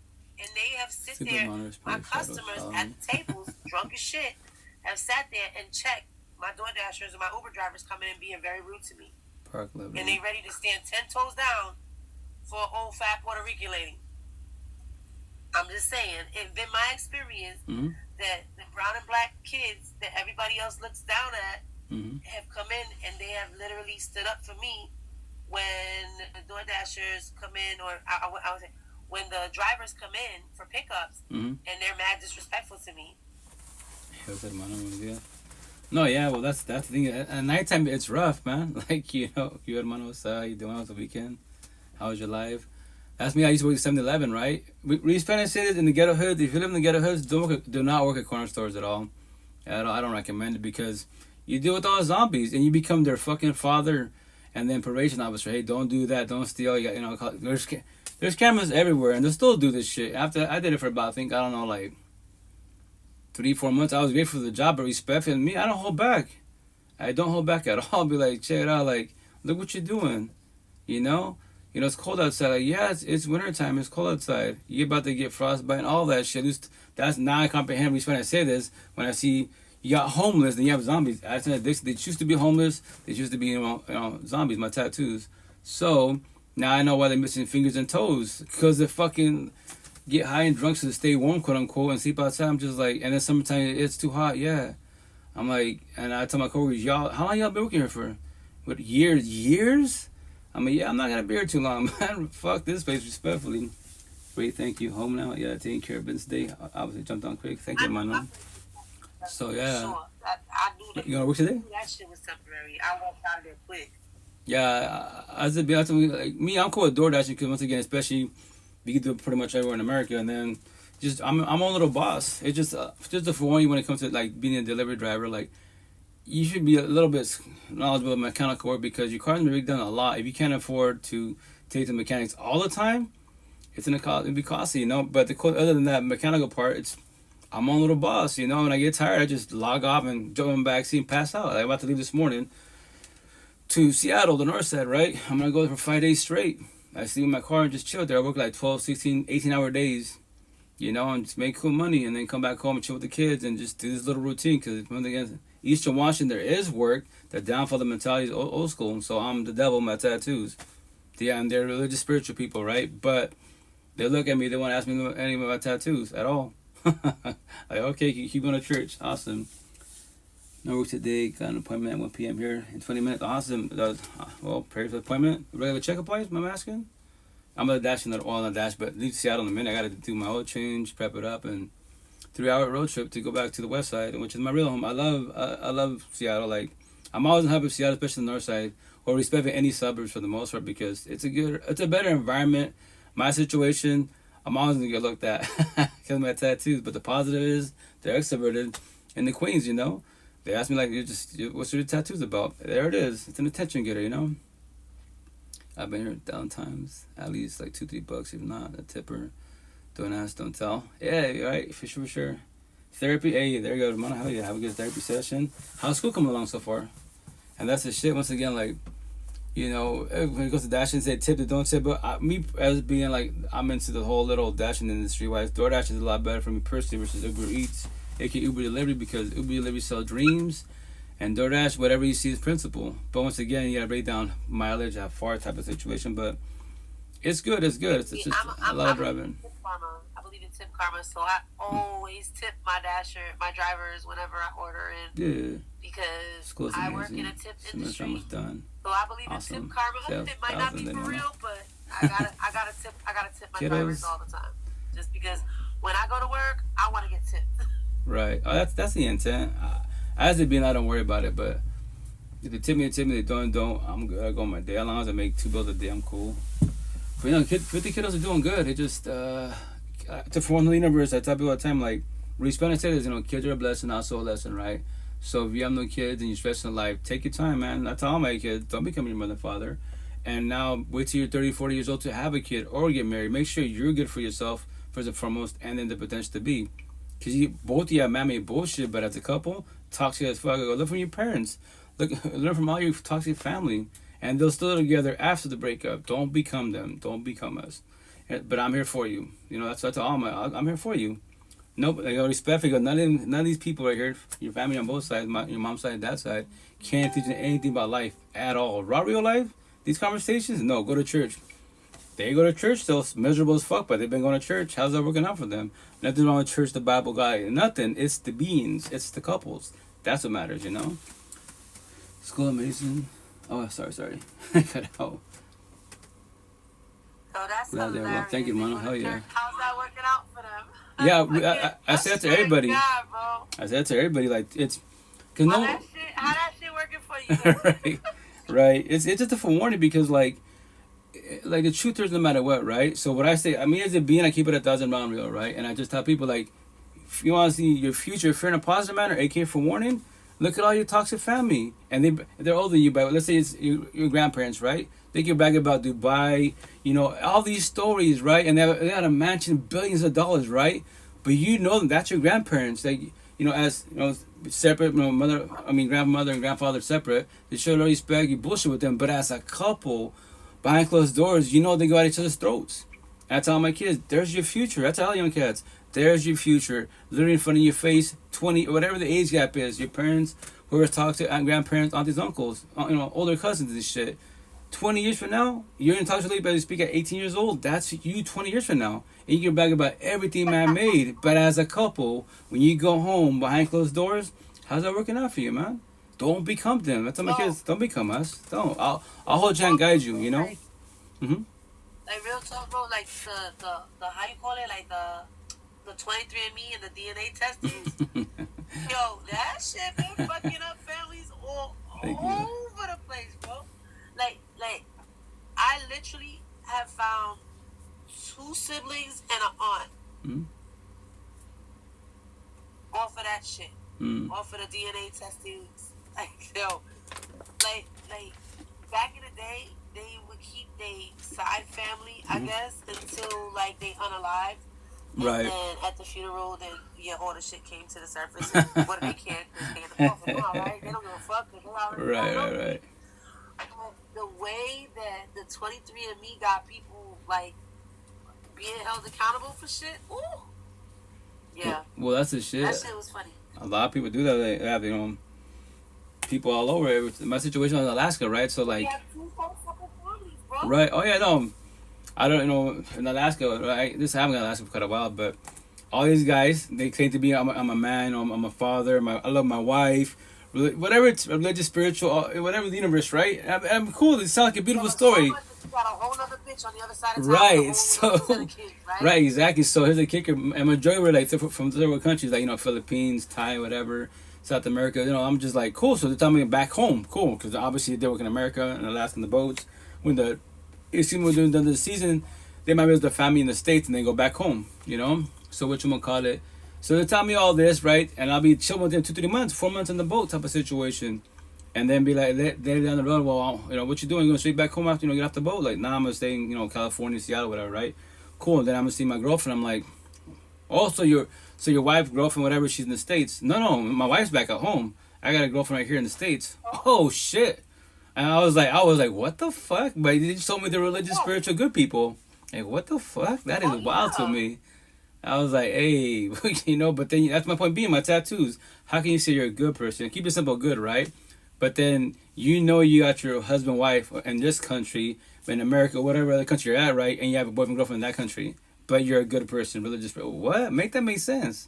Like, blow my fucking mind. I know the answer, but I want to hear from what's your excuse that you believe in your head. You could just be honest. Like that whole situation that I just said is the reason why I choose not to date Latino men. Oh, hey. Not because I don't have attraction, not because that's cool, cool. I love my culture, but because I don't want to be dating my tío primo hermano and the papi of the past kid, bro. Like, I don't want to be, you feel me, bro? Right. I'm not wrong for that. I did not find out about one of my sisters till I was 46. Well, that's the thing, you know, that's response. And I smashed bitches too, so I could have ended up, and you feel me? So how I'm supposed to date in my ethnic group if I don't know? Because my uncles and my dad and apparently my grandfather too, because I got an aunt that's 3 years older than me. We just found that out too. Yeah. So real talk, like I chose not to date in my specific ethnic background because of that. That's no respect. That's just older generations. Yeah, they're like, what I say, the term body hopping. The thing is, like, the wife doesn't know, and then it sucks to say, but I'm the one who calls everybody out, like, especially in the Spanish culture, Hispanics and Spaniards, like, all you queens, just to let you know, remind you, you go to church, all that is good, but the door's right there. Or, you know, pray about my hope, manifest that God will magically one day wake him up and he stops being a fuckboy, very physically abusive, and loves you. But that could be 20 years from now, 30 years from now. You already become your mother, your auntie, abuelita and shit. I pray for you. I have compassion for you, but I don't feel sorry for you.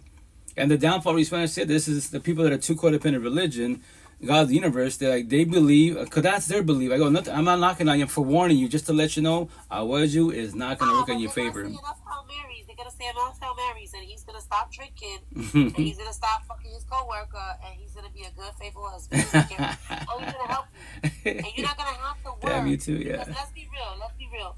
When we talk about making America great again, America was never great for brown and black women, because we still had, like that whole, like, stay-at-home shit, we still had to work.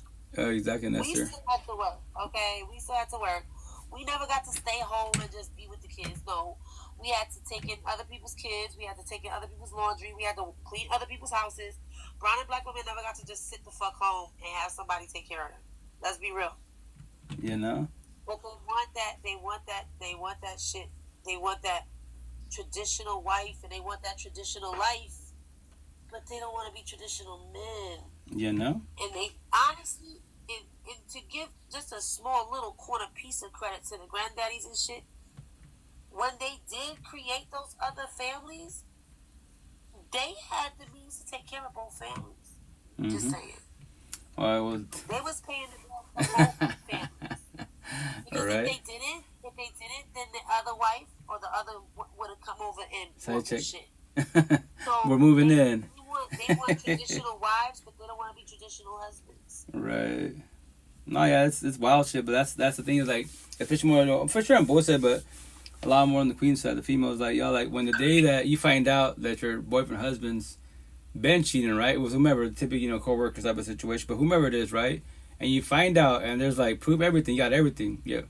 Now, what are you choosing? What are you doing? Through thick and thin? Or the door's right there, you go through it and don't ever look back. And he's gonna cry like a baby, all that bullshit, say that, but, you know, and I get it, it's in a hurt. If you're really toxic, you you're gonna hold that. You're gonna just sit there with it, that information for just a minute. Oh, I know for sure. Because the thing is, when I say when you're too toxic, too traumatized, you have no real support team. Don't elaborate and promote about any of this. So you would pray. My tattoos. I pray if I manifest. Yeah, they cheated once. Cool. One time too many. Say that, but stay there. Maybe God can do it. For real. Like, he's saying, no, LOL. Yeah, no, but that ass. I've been in that position, and I sat there with the information. Yeah. And I weighed my options. Right. I did. And I stayed. The first time I found out that my husband cheated on me, I stayed because it was a one-time thing. And I'd be damned if I let this one-time bitch fuck up my full-time situation. Right. Saying, just like y'all be saying it's cheaper to keep her, we be sitting there saying like, all right, so what? So what? So what? So he fucked somebody else, so now somebody else is embarrassed about sleeping with him just like I am. Good. Right. And then you have that part. Then you have the pressure of the whole block, you know, and especially now social media gossiping, and like, you're still there, but I'm like, that's the shit. That's what everybody, when it gets to that point, what are you choosing? What are you doing? To leave or to stay? Pray about manifest that God, Jesus, Allah, Buddha, the universe, the spiritual universe, your ancestors, one day will magically wake them the fuck up so that they stop being fuckboy fuck girls and they love you like you love them. Here's the thing. If you're gonna stay, what about the person was multiple times? Don't cry about it. Just shut the fuck up. Oh, multiple times over. Like once again, like this, which I'm telling my body, right? To treat everybody and say, once a cheater, always a cheater. Once a player, always a player. Yes, that's factual with you. With you, yes. Always with you. The idea that once again you walk up, you choose and walk away. What? Choose yourself. Save yourself. Or stay there. Stay there. Or if they cheat many times. Well, it's either one or both. Doesn't matter. It's cheating. Oh, no, I saw that. It matters. Yeah. In this Latino fucked upness, it doesn't matter. You can definitely change, but once again, so they cheated once. There could be once again the same person multiple times, or it could be 10,000 people, but you're still by their side. No. So to me, no. Go for it. To me, it matters. If he is just smash and grab with these and treating them like 304s and treating them like that, that's one thing. Because in the misogynistic, toxic, patriarchal brain that I was wired to think was, at least he's just smashing, and that's it. But I got something special. Morning design, morning. And that's what they do. That's what they do when they try to triangulate, right? Okay. What they do is they make the one demographic feel special, right? Right. Well, I was okay until he ended up in a situationship or relationship. Well, they caught feelings, but just to be clear, I was faithful for 16 years, and I'm pissed off that I was, sir. Right, but which a lot of you queens, once again, really empathetic, and y'all do it. That's the reason why they know that they can fuck up one time or 10 times. You still give them chances. You would pray, pound manifest. Oh no, because I was not gonna be embarrassed myself and confront him about it until I was ready to leave. Right. So I did not confront him about any of the other times that I knew about. Right. Because why gotta say something? I'm not going nowhere. You paying all the bills. I'm home with my kids. I'm established. I have all this other shit to consider before I can leave, right? So if I'm not ready to leave right this minute, why am I loyalty? Yeah. Once again, too strong for the foremost. And when I left him, my daughter was 12, right? She said to me, "Why did you stay?" I said, "Because I chose to stay with him for all the shit he was doing right rather than leave him for the one thing he was doing wrong." Well, once again, Hermana Queen, you say that line traditional, me as it being like, okay, now that I worked myself, it could be, she can say a partner she cheated, right? Before the physical cheating, she's emotional cheating. I'll get it believed. Like, I don't do that. Oh, babe, you can look all the fuck you want, but when you're looking, staring, gawking like you've never seen a man over in your life, that lets me know my tattoo, you have no self-will. You can't control your lust. So if you do that in front of my face. That's how I talk about him smashing bitches on one night stands. Right. Like, what's she gonna do? Right. Well, that's my situation. I don't deal with that. As it being, I don't deal with none of that. Like, that's why I chose to go to the square suburbs. Now, but in my younger years, that's what I thought. I was like, you know what? Y'all gonna go to sleep mad and wake up, be happy. No, for real. Right. What do I give a fuck? Right. What do I give a fuck? At that point, if I'm not going to leave, why am I gonna complain to you about it? Right. No. Well, once again, that's to each own for sure. Definitely, I get that, but I tell everybody, I preach about doors. I bust him upside his fat ass head, just to be clear. There's a door right there for everybody. You don't get no idea. When I was ready to leave, I was toxic as shit, and I put hands and feet all over that man. It actually gets to that point, but it shouldn't get to that point. That's why, once again, I tell people, you got still support teams. They have this conversation, they're supportive, right? But they don't. Nobody's in the healing journey. Everyone's just in the journey. Then you have real support teams. Hey, you don't comprehend me. I got him for Forewarn you. I'm gonna all these scenarios. You can do that. You can stay there, but the day that he triggers you, which he's been doing, and he or she, and they triggered you, the devil comes out of you. You ready to catch a case? And you can't do shit behind bars. You know that, right? And now you have a record, and everywhere they won't rent to you. You got DV, etc. assault. They won't give you a job. You're about to lose a lot of shit in life over one individual. I know it sucks and it hurts for sure. It is wrong, but here's the kicker: the door is right there. What are you choosing? What are you doing? And that should be hella embarrassing when your mugshot is on the local paper and shit. Yeah, it crashes out sometimes too. In a Law and Order head scratchers. Control your fear as possible. Well, that's why I preach about people like, why would the people that vibe with you? It's all about energy, the match energy. If they try to take energy, realize boundaries. And just to forewarn you, nobody has to respect them. If they don't, the door's right there. Go through that shit. Don't look back. Why worry about people? I have compassion for the universe. I don't feel sorry for the universe. Why should I?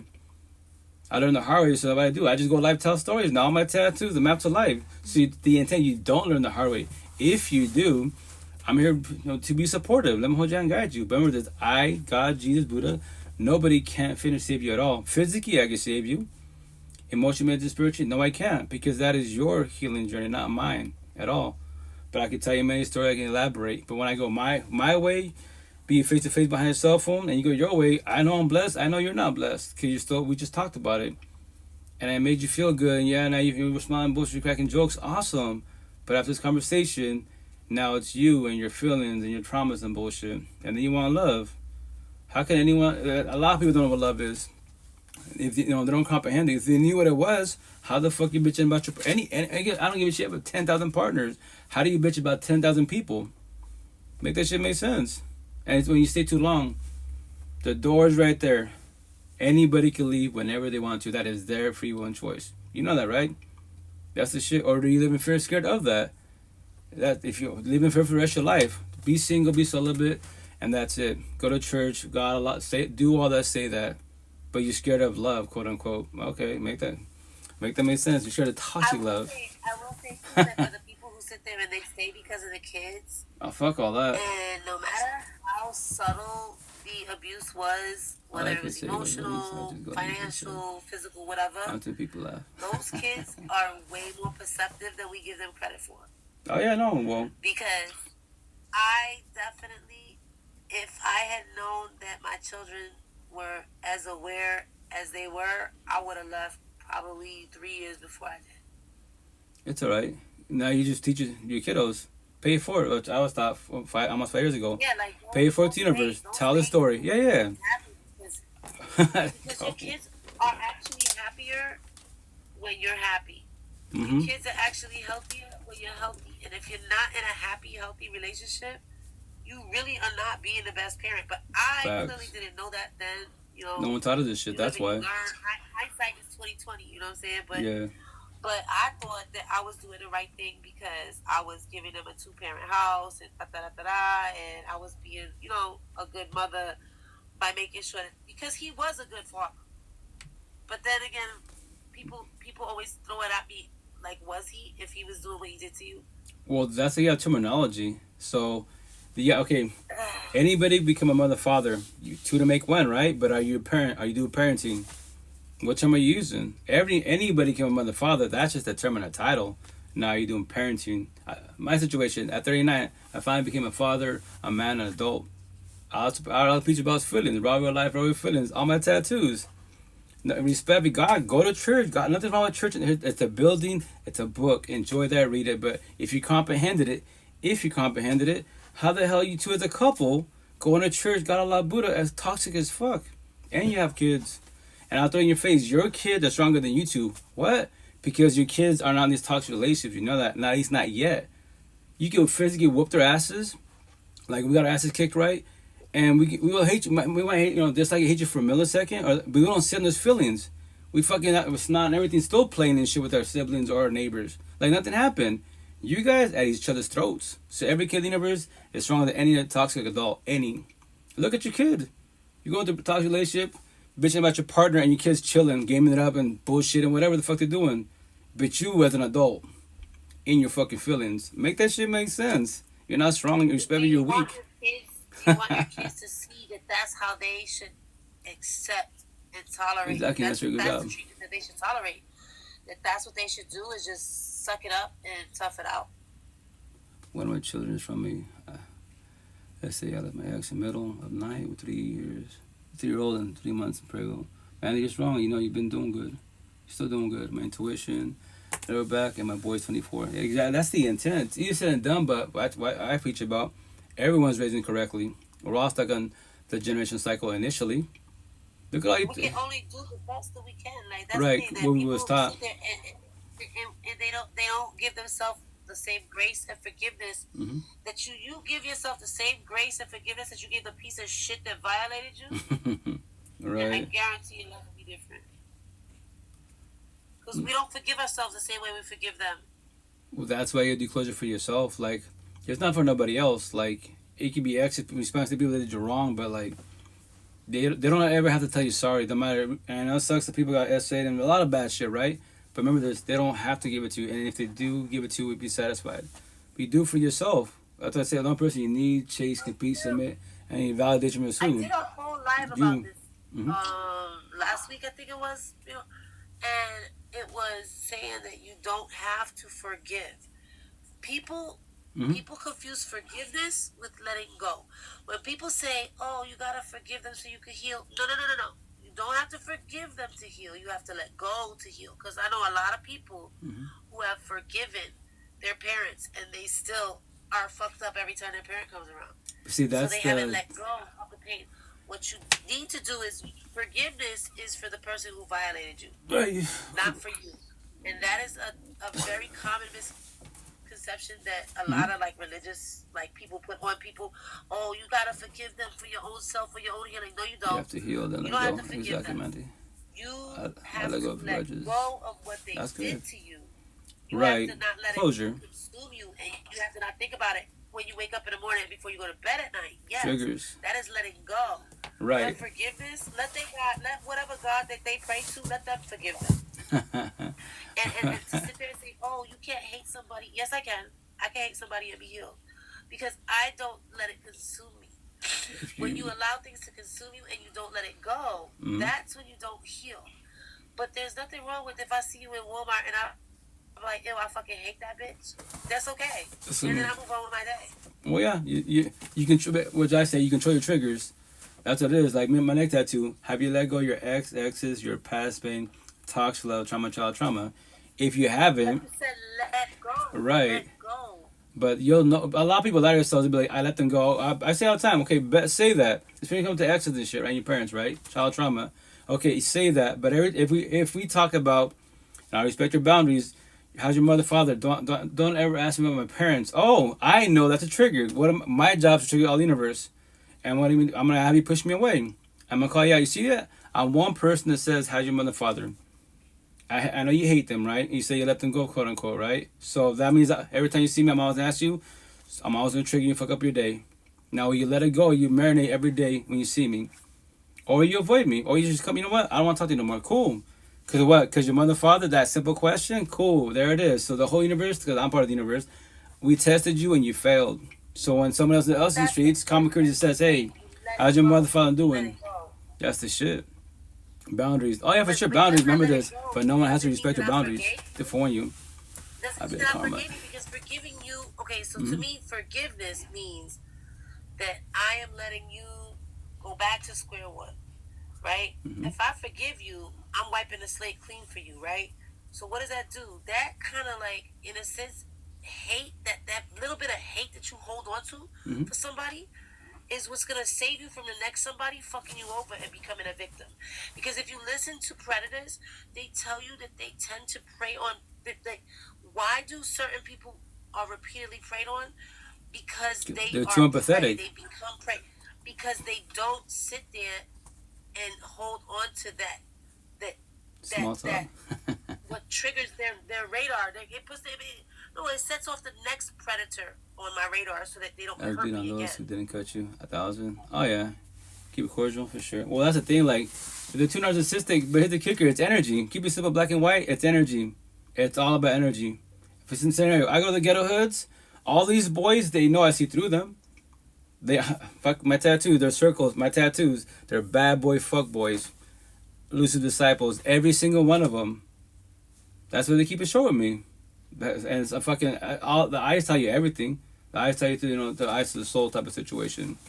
So in the suburbs, please, same shit. All the rich folk, yeah, they keep being narcissistic, but they have money and power. I'll have to call them out at the farmer's market. But yeah, you have money, power, and fame. But look at the way you carry yourself. If you're a good person, I have my father at the farmer's market. This is not even my business. It's his hustle, right? But you try to belittle me, but you're a good person. See a tattoo? To trigger them, you're a narcissist. At a farmer's market. And what happens to them? I go, why you become all serious? There it is. I go, I'm out there respectfully. I could destroy 95% of your words with words, feelings, conversation, and truth. And they're fucking tatted on me for a reason. Petty black and white words. If they trigger you, why and how? None of these words have feelings at all. Zero. So you can't say you're a good person and you're choosing to wake up tomorrow morning and be narcissistic, the devil, and do people wrong. And you go to church, A for fucking ever. God, it's a term. What else you got for me? Nothing. You, as an individual, you're doing wrong. So what? So that's what I'm saying. That's what I'm saying. People say to you all the time, not say to you, but have said to me repeatedly, and I had a conversation like 3 times last week. It was so frustrating. Probably why I'm a little bit fired up about it right now. I apologize. But you're good. When they say to you, oh, you have to forgive. No. Nah, that's triggering. Because to me, telling how you gonna tell a child, let's look at kids. You're gonna tell a child that they are not healing and that they are not doing well in their life because they didn't forgive the person who did something volatile against them. That's like that's like the epitome of victim blaming and gaslighting. Right. You cannot sit there and tell victims that it is up to them to fix what somebody else broke, that they are wrong because they didn't forgive the piece of shit who shat on them. How are you going to tell me that because I didn't forgive the person who violates me, that I'm not healed? No. How about we blame the abuser instead of the victim? Okay, that's I guess where I'm coming from. Right, that conversation, it's a triggering subject to the fullest, right? Because if you bring it down correctly, quote unquote, right? If you want to say this, like, which I preach, I said everyone's reading incorrectly. And my tattoos, because we're all little kids. All these little kids, then, choose to be, you know what? When I grow up, I'm gonna be a killer. Let it go. I'm gonna be gang mafioso. I'm gonna be raping people. Right, but here's the kicker: we're all raising correctly. So yes, if you want to bring it down, if you're once again a triggering subject, like, okay, the victims, right? Because no one taught these conversations. I'm a tattoo. This conversation about real life, we allow it to happen not knowing. Because no one for one you hate, just to let you know, yes, what you're wearing is cool. The way you're an empathetic person, just to let you know, you're too empathetic. All my tattoos. What's your flaw? You see the good in people. Just to let you know, by you saying that term, that you're self-sabotaging your life, like I did. What do you mean you don't have to comprehend this? But you should be selfish in a positive manner. See the good in yourself first and foremost, and then the universe. Because if you don't do that, you will match energy, quote unquote, but they won't match it. And then they'll take advantage of you because you're too empathetic, you're too nice, you're too gullible, you're called what? A people pleaser. You know that, right? What? Go get destroyed. I was you. And here's the best part. It's not about being right. I'm forewarning you. I'm out of your pocket. I will guide you. And God, no one can do it for you but you. They want you to change, but will you change? They want you to build boundaries, but will you work on your boundaries? Will you verbalize them? Will you walk up? There's the doors right there, and that's the shit. But to move from victims to survivors, we don't need to forgive. Don't mess with the kids. That's the thing. Everyone has their own terminology-wise. Like, I don't Bible tell nobody. That is your choice of free will. The verbiage and the words that we use are powerful. Is words. Use the correct word. Because if you think about it, a victim, as a child, as someone who is trying, as someone who is recently victimized or something like that, yeah. Look at it as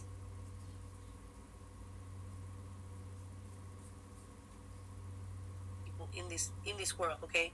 Because they are the least protected, because Kiddos. they're children. They are the most vulnerable, right? The children and the elderly. But look at it as a child, right? To say that they have to forgive, isn't saying that they need to forgive the person who violate them, and that if they don't, that's the reason why they're fucked up. That is a very, very harmful thing statement. To say. Correct. So I really just get very frustrated with that phrase of, oh, you need to forgive to heal. No, you don't. Not the moment. You don't have to forgive them. You are allowed to hate them. You are allowed to do that. But what you need to do is learn how to let go of what they did to you. What you need to do is learn how to let go of the pain they caused you. You can let go of that without forgiving them. You are not obligated to forgive anyone but the person you were when you got abused. Because we are so hard on ourselves as victims to become survivors. Right. Well, that's the way to become a survivor. You are not obligated to forgive. That's the human experience. It's definitely human experience, but respectfully, like, I wish it did not exist, if it did not exist, but that's why I do what I do. I've been doing this for almost 5 years. I'll do this to my last dying breath. But if someone actually, if our families or friends, or any fucking adult that's in the healing journey, there's only 2 journeys. I'm gonna tell right here and say a journey, all the blue pillars, entertainers, the red pillars, a healing journey, because you're trying to work on your feelings and traumas and bullshit. Yeah, you trying. I know I can actually have a better conversation with you than any blue pillar, anyone that's on a journey, because they're money, power, and fame, OnlyFans, party, kicking it, Dubai. Yeah, just to let you know, you got to comprehend this. Everything that's man-made can't do shit for you at all. It can't give you advice. Other than the AI, it cannot give you advice at all. Ask your Bugatti, ask your drugs, ask your $1 billion home, ask social media, right? Your platform for advice to life. Fucking crickets. I can teach you, but you don't have to. But nobody has to. You have to. No, the word have is triggering. This should want to, right? Need, same thing the word need. It's very triggering. You should want to start the healing journey to work on your feelings. If you want to figure out what love is, and just to let you know, you don't comprehend, love starts from you. If you want true happiness, I think I'm not going to tell it soon. If you want true happiness, unconditional love, support, the fountain of youth, it's the person in the mirror. The answer to life is you. It's not nobody else. I can add to your love. I can add to your, your happiness. But one day I can get up and leave. Whenever I want to. I can live today to my 20 years from now. We can have 20,000 kids. That is my choice and free will. Every which way, you know that, right? So when I do get up and leave, and you gave your all, what happens to you? You become sad and depressed? You have the grieving journey. You can grieve for, sure, a week, a month, sure. But months, years, there it is. There's the problem. So that's why I preach about feelings. It's you. It's not nobody else. That's why if you want a really crack course to life, all these conversations, you don't have to become a Buddhist. Go on Spotify, type in, Buddhist teachings.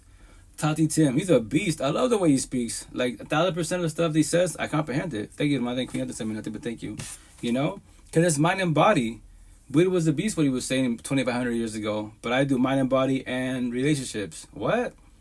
It takes one person to come in your life to sell you a dream, or you sold them a dream in the beginning.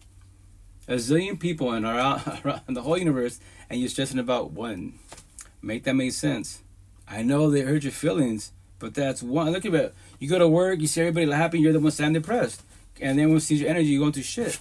You're stressing about one. The door is right there for the whole universe. I preach about doors. Every which way. Everyone goes to doors. Everyone has to go to doors no matter what. You don't fucking live in the open, plain fucking world. You got your home, your car. Wherever you're going, there's a door, right? But the door we bitch about, everyone bitches about in toxic relationships, no matter if it's a little toxic or hella toxic, fucking home. So I'll call you out. Why do you have to choose to want to go back to the person you bitch about to all the universes? Make that shit make sense. You have nowhere else to go to. Kids are involved. It's a little trickier. Yes, it is. But that's what I try to co-parent. It's tricky. But you have no kids? Fucking be like Forrest Gump. Run. Don't look back. Honestly, I think if kids are involved, there's even more. Oh, it is. Of a reason. No, it's a lot going on out there. You're setting a precedence for your children. If you have guidance, and yeah. Even if like he was saying, control your emotions, don't let your emotions control you. Best as possible. I think that the biggest Might problem matter. is that if portals, we was doors, to love ourselves the way we love everyone else. Mm-hmm. Do you know how many times that I've said this before? I think probably even in your lives before. To give yourself the same grace. To act like as if you're hearing your story from your best friend, from your favorite cousin, from your brother, sister, whatever, or Right. someone that you care about, and give yourself advice based on that, and give yourself the same grace and the same love that you would give somebody that you love. Facts. Because we are so easy, most of the time, people who are empathic are Right. so quick to give empathy and give love to other people and give them grace, right? And tell Right. them, oh, don't be too hard on yourself, right? But then we sit there and turn around and look in the mirror and be our Correct. own worst critic. So when I say this, I say yeah, don't control your emotions, but give yourself the same grace and the same love that you would give somebody else who is seeking advice from you. Facts. But the downfall is if you have no real support team, no one teaches you that. Because when you're too empathetic, you're called people pleasers. It makes me feel good to help others out. There's your problem. You just said it. If. So to call everybody out, right? No years of therapy and all that stuff, right? So it's going to say, if people make you feel good, if man-made bullshit makes you feel good, why can't you make yourself feel good? Make that make sense. Tell me I'm wrong. Welcome to begin. Because you're not okay. Right, you're a people pleaser. You're too I can see empathetic. that for myself. Like in my mind, I'm always competing to do better. Bob. It's never good enough because I know I'm never good enough. Bob. Because why? Because all my life I've been told I wasn't good enough. Well, that's So it is this daily struggle to just be right. No, good it's enough. no for sure, man. I know it's. As it being just looking at my head screen, you know, my job is to trigger people, but once again in a positive manner. So I make it sound easy as fuck, right? Good for giving advice. Thank you, Nestor. And for everybody else out here, what you gonna call it? I just tell stories, right? But I was you. I was the same way. Trust me. I was like, especially when you come to talk show. Okay, you got your parents, right? That's your caregivers, right? And when they tell you the same shit, you're ugly, stupid, whatever, you ain't shit. That hurts you every which way. You're like, I'm your kid, you know, how can you hurt me type of situation, right? So then we think in relationships that we can do the same shit. So your parents for sure, your caregivers who raised you, and talks relations, your partners. When someone tells you your partner says, you know, once again, like 3 years ago, it clicked in. I would say this phrase, and I would just say it just naturally, right? But remember this, a lot of us in our heads, our mansions, these doors of pains and traumas, we close them and we hide them from us. That's why I have my neck tattoo, Mansion After Rap Artist. You know, and we forget about it until you hear something or you say something or watch something and it triggers it. Oh shit, that's why I say what I say, right? So I'm gonna say in line and I elaborate after, right? So we have a partner that says this shit, you're ugly, fat, and stupid, no one's gonna want you, I'm the best you ever have in your life. If you leave me, you die alone, right? And they tell the person, that's why it's called emotion abuse. You hear that shit, you know, hours, days, weeks, months, years to be, babies to be. You believe that shit, and this is the person you love. And they don't love you back. That's just called toxic love. Love hurts. Love doesn't hurt. It's incorrect wording. It's toxic love. But you believe that shit, right? So, later, that's what take care. Stay blessed.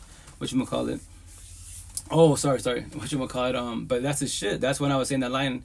And 3 years ago, it clicked in on the live session. I was like, oh, now I know why I say that fucking saying. Because my first baby mom, she told me that shit. So that's to tell everybody out there, when your partner that you love, quote unquote, emotionally abuses the shit out of you, and they tell you shit like that, degrading as fuck, is mean. You believe it. Doesn't matter if God tells you, no, you're beautiful, exotic.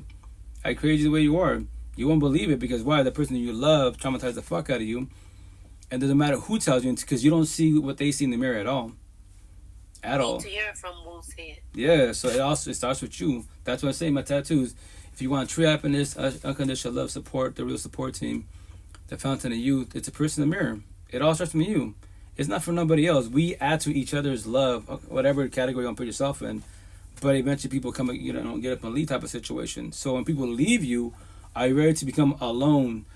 Or you can't get in every night. You're lonely, loneliness. You have no physical body by your side. I understand I was you. But you don't need people. You want people every which way.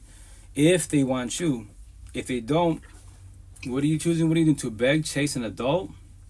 Or get up and leave? Well, that's a shit for everybody. What are you choosing? What are you doing? Every day above ground, we all have free one choice. What are you choosing? What are you doing? To be empathetic, the nice girl, to be narcissistic, the bad girl, a premeditated choice. To leave or not to leave. And that's just today. Once again, that's today. What about tomorrow? And don't go too deep in the rabbit hole in the future, because I just live day by day in baby steps. Like, I'm not guaranteed tomorrow at all. This it could be my last day. And guess what? But that's why I'm trying to live as long as possible, safe as possible. That's why, as a being, I observe my environment. I'm trying to live 100 plus years to keep telling the same story every day above ground. Life's hard. It's not hard. It's fucking easy. We just raised incorrectly. I promise you that. It's relationships. That's what fucks everybody. Every which way. Traumatizes you so bad to the point you become a zombie.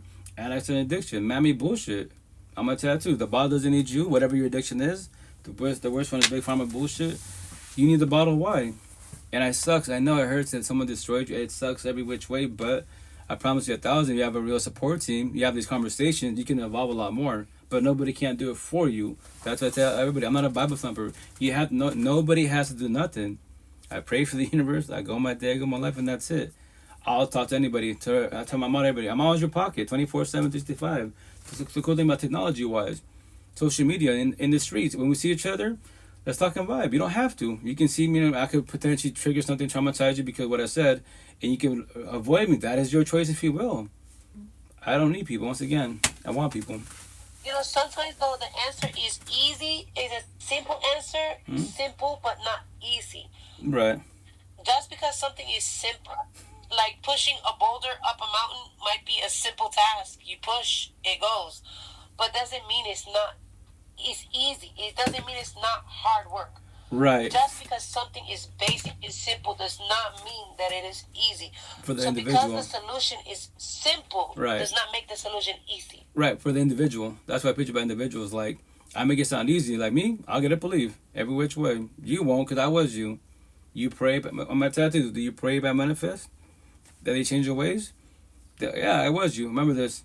I'm the one that opens the door. God, higher source, I tell people all the time.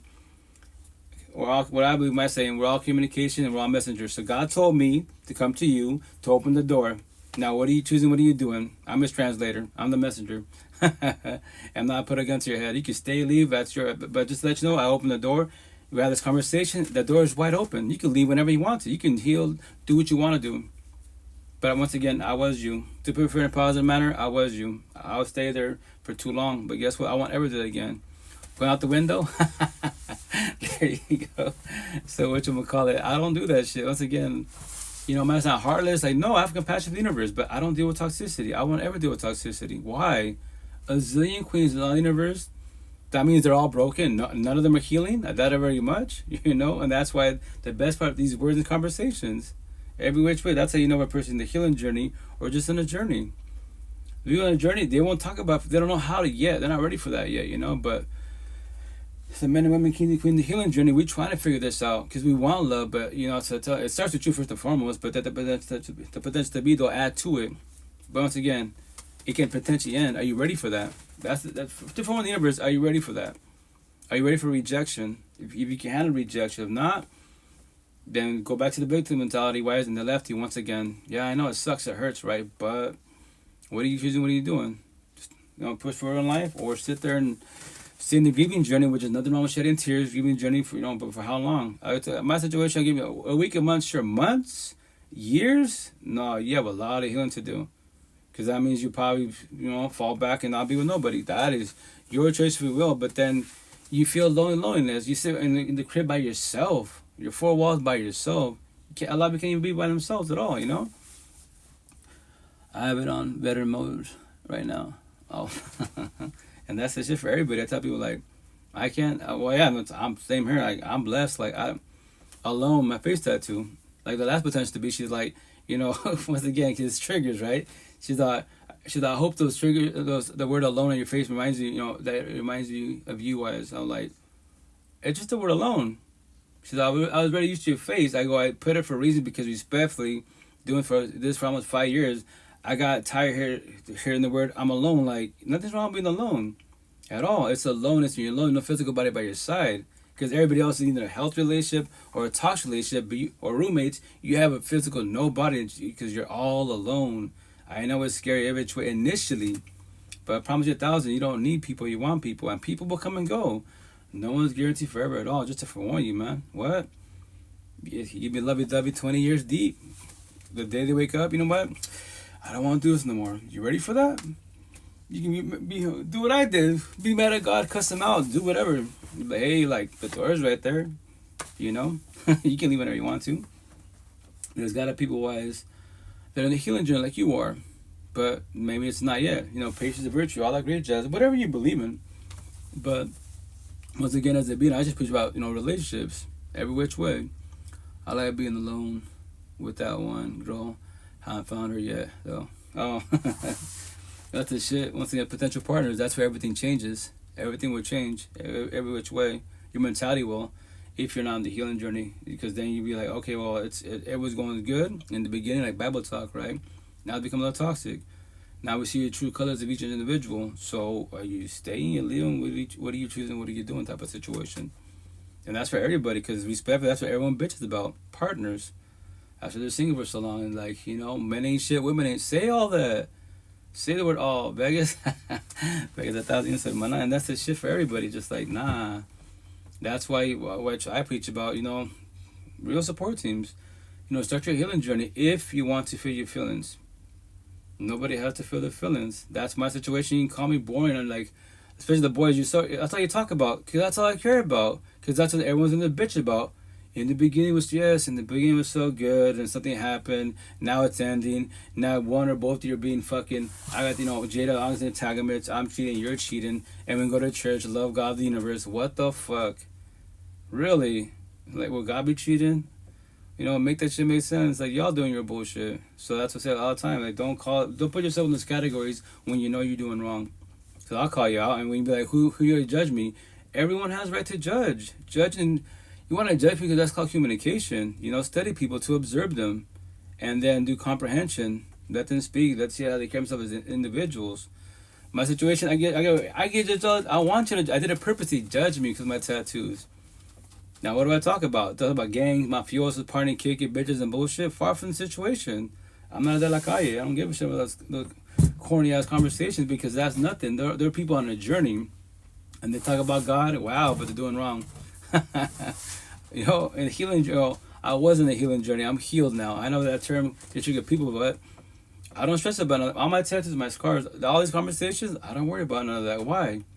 I don't need you. I want you. I go my day of my life. Trust. Physically, by my side as a partner. 3 years now, and whatchamacallit. Friends, what friends? Eastern Washington, now in Seattle, my customers are more friends than my own blood family, because they don't know this. They're not ready to have this conversation. Because they know they say some shit, and I'll elaborate right as best as possible and tell them, this is what's going on. Break it down. And they don't want to hear it, because they don't want to comprehend it. That is their choice, free will. And that's why they push away. Because they don't want to start the healing journey. I don't force it upon nobody. Bitch about your partners, bitch about him or her, husband, wife, whatever. But you're still together tomorrow, next week, a year from now. I call them the fuck out. In a year from now, you'll still be bitching about each other. I'm still going to church for no reason. I pray for you guys. I go for my day, I go my life, and that's it. Nothing more, nothing less,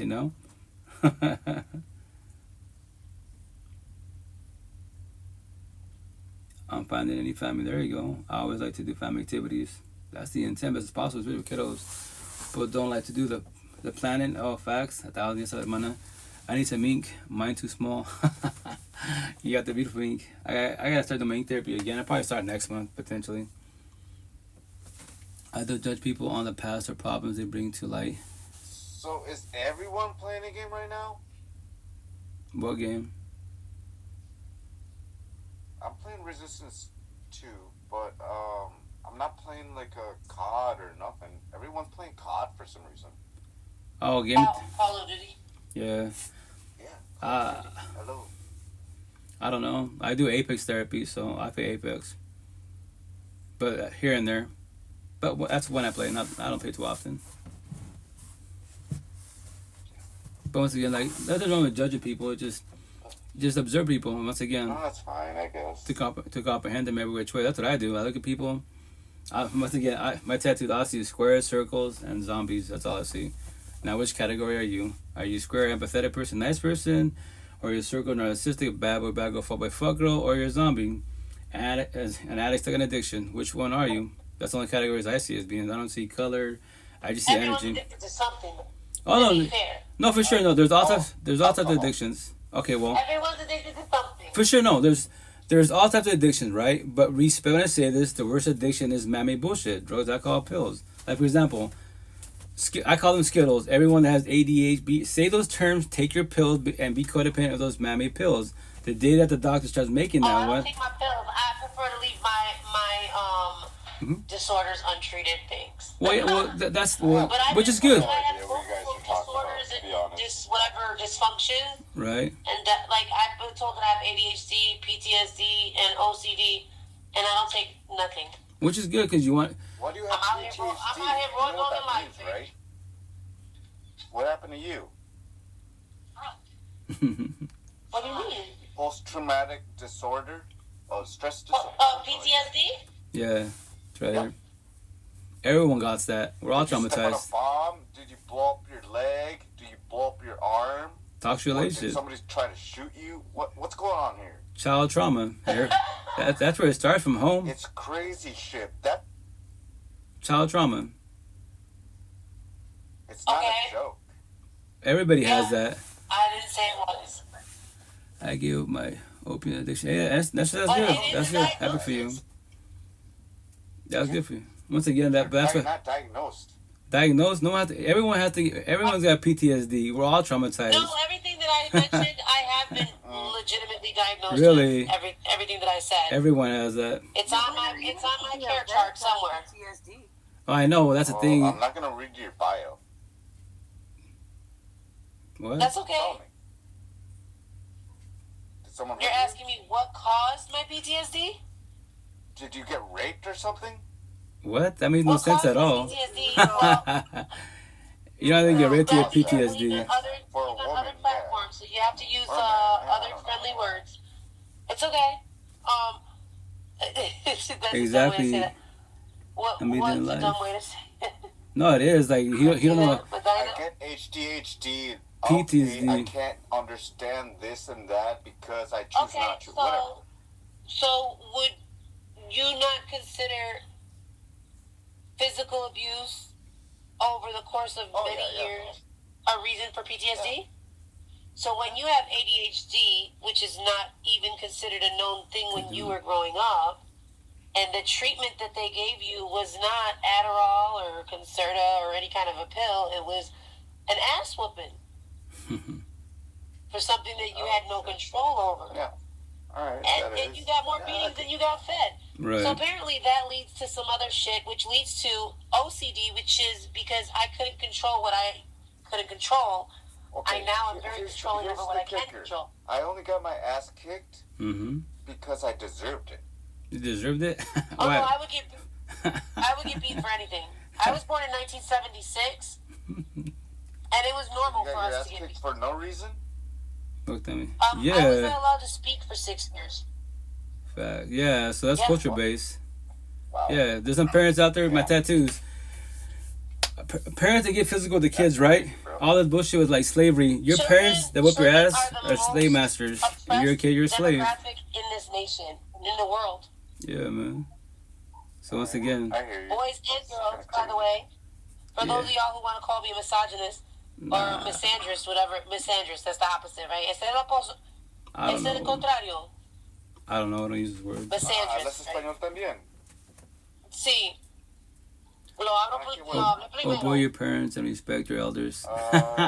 Yo lo segundo. No, that was I was kind of like learning both I languages don't at know. once. I'll But ask him. when I hit like 4 and went to school, they made me speak English sometimes. Hey, number 2, are you a vet? We're the same. I am Mexican. Yes. Oh, say I'm Chicano. I'm Mexican American.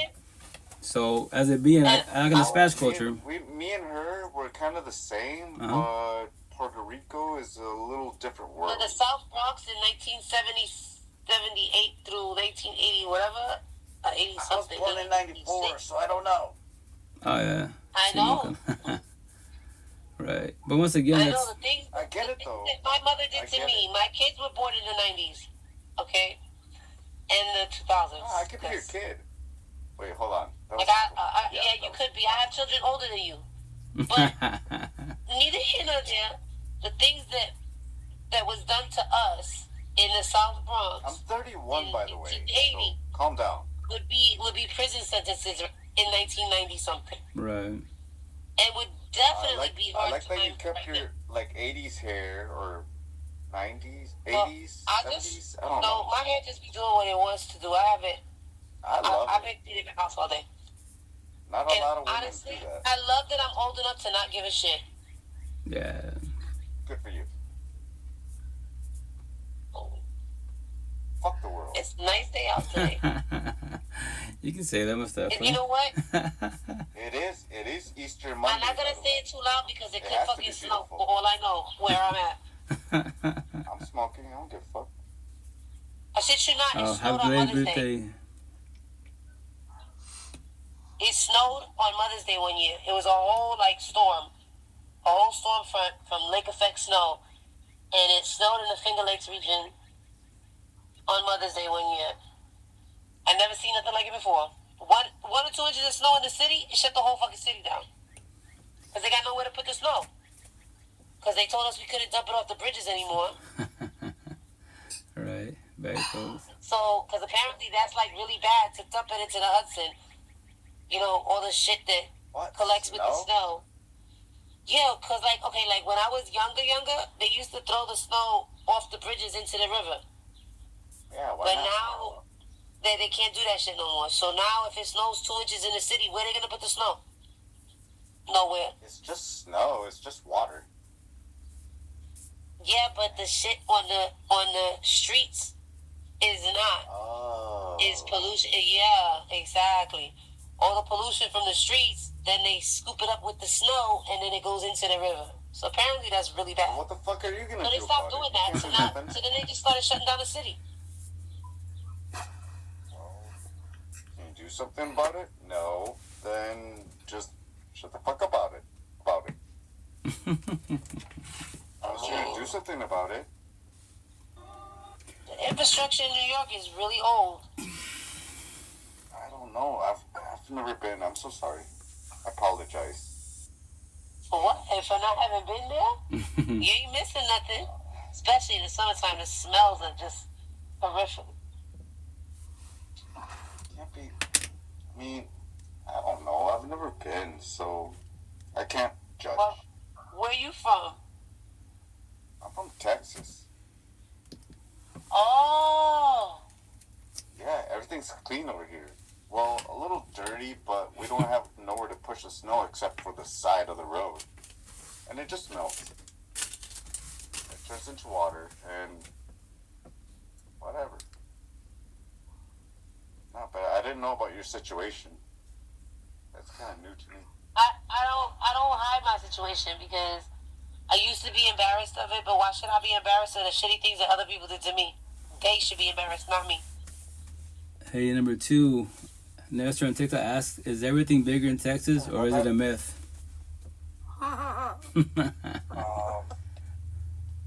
Depends who you ask.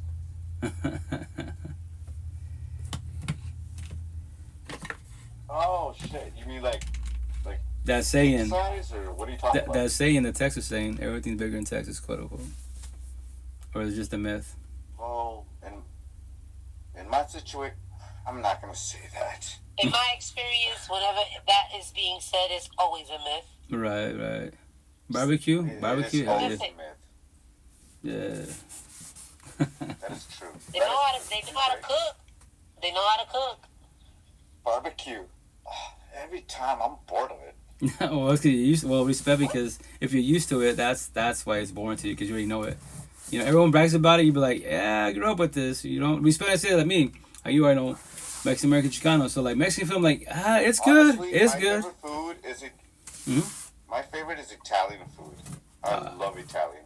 Mine's Asian food. Really? I love Asian food. Teriyaki, hell yeah. Teriyaki pho. I love Asian food. So once again, like, but I believe because I that's gotta pick one. Mm. I gotta go with soul food. soul food's good. It's good, hella good. Yeah. Every time. Every Yes. time. My What do you call? ex-husband. What do you mean by soul food? Like I've heard of this, and Alright, so my ex-husband, his family comes from Burnt like chicken. the south. just mention food. I met I him don't when I need was to hear your 18. whole history story. grits, yeah, and This grits. is like apple Collard greens. pies.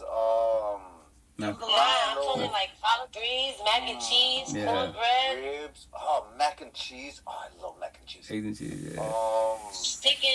chicken, fish fry, fried fish. Yeah, oh, hell yeah.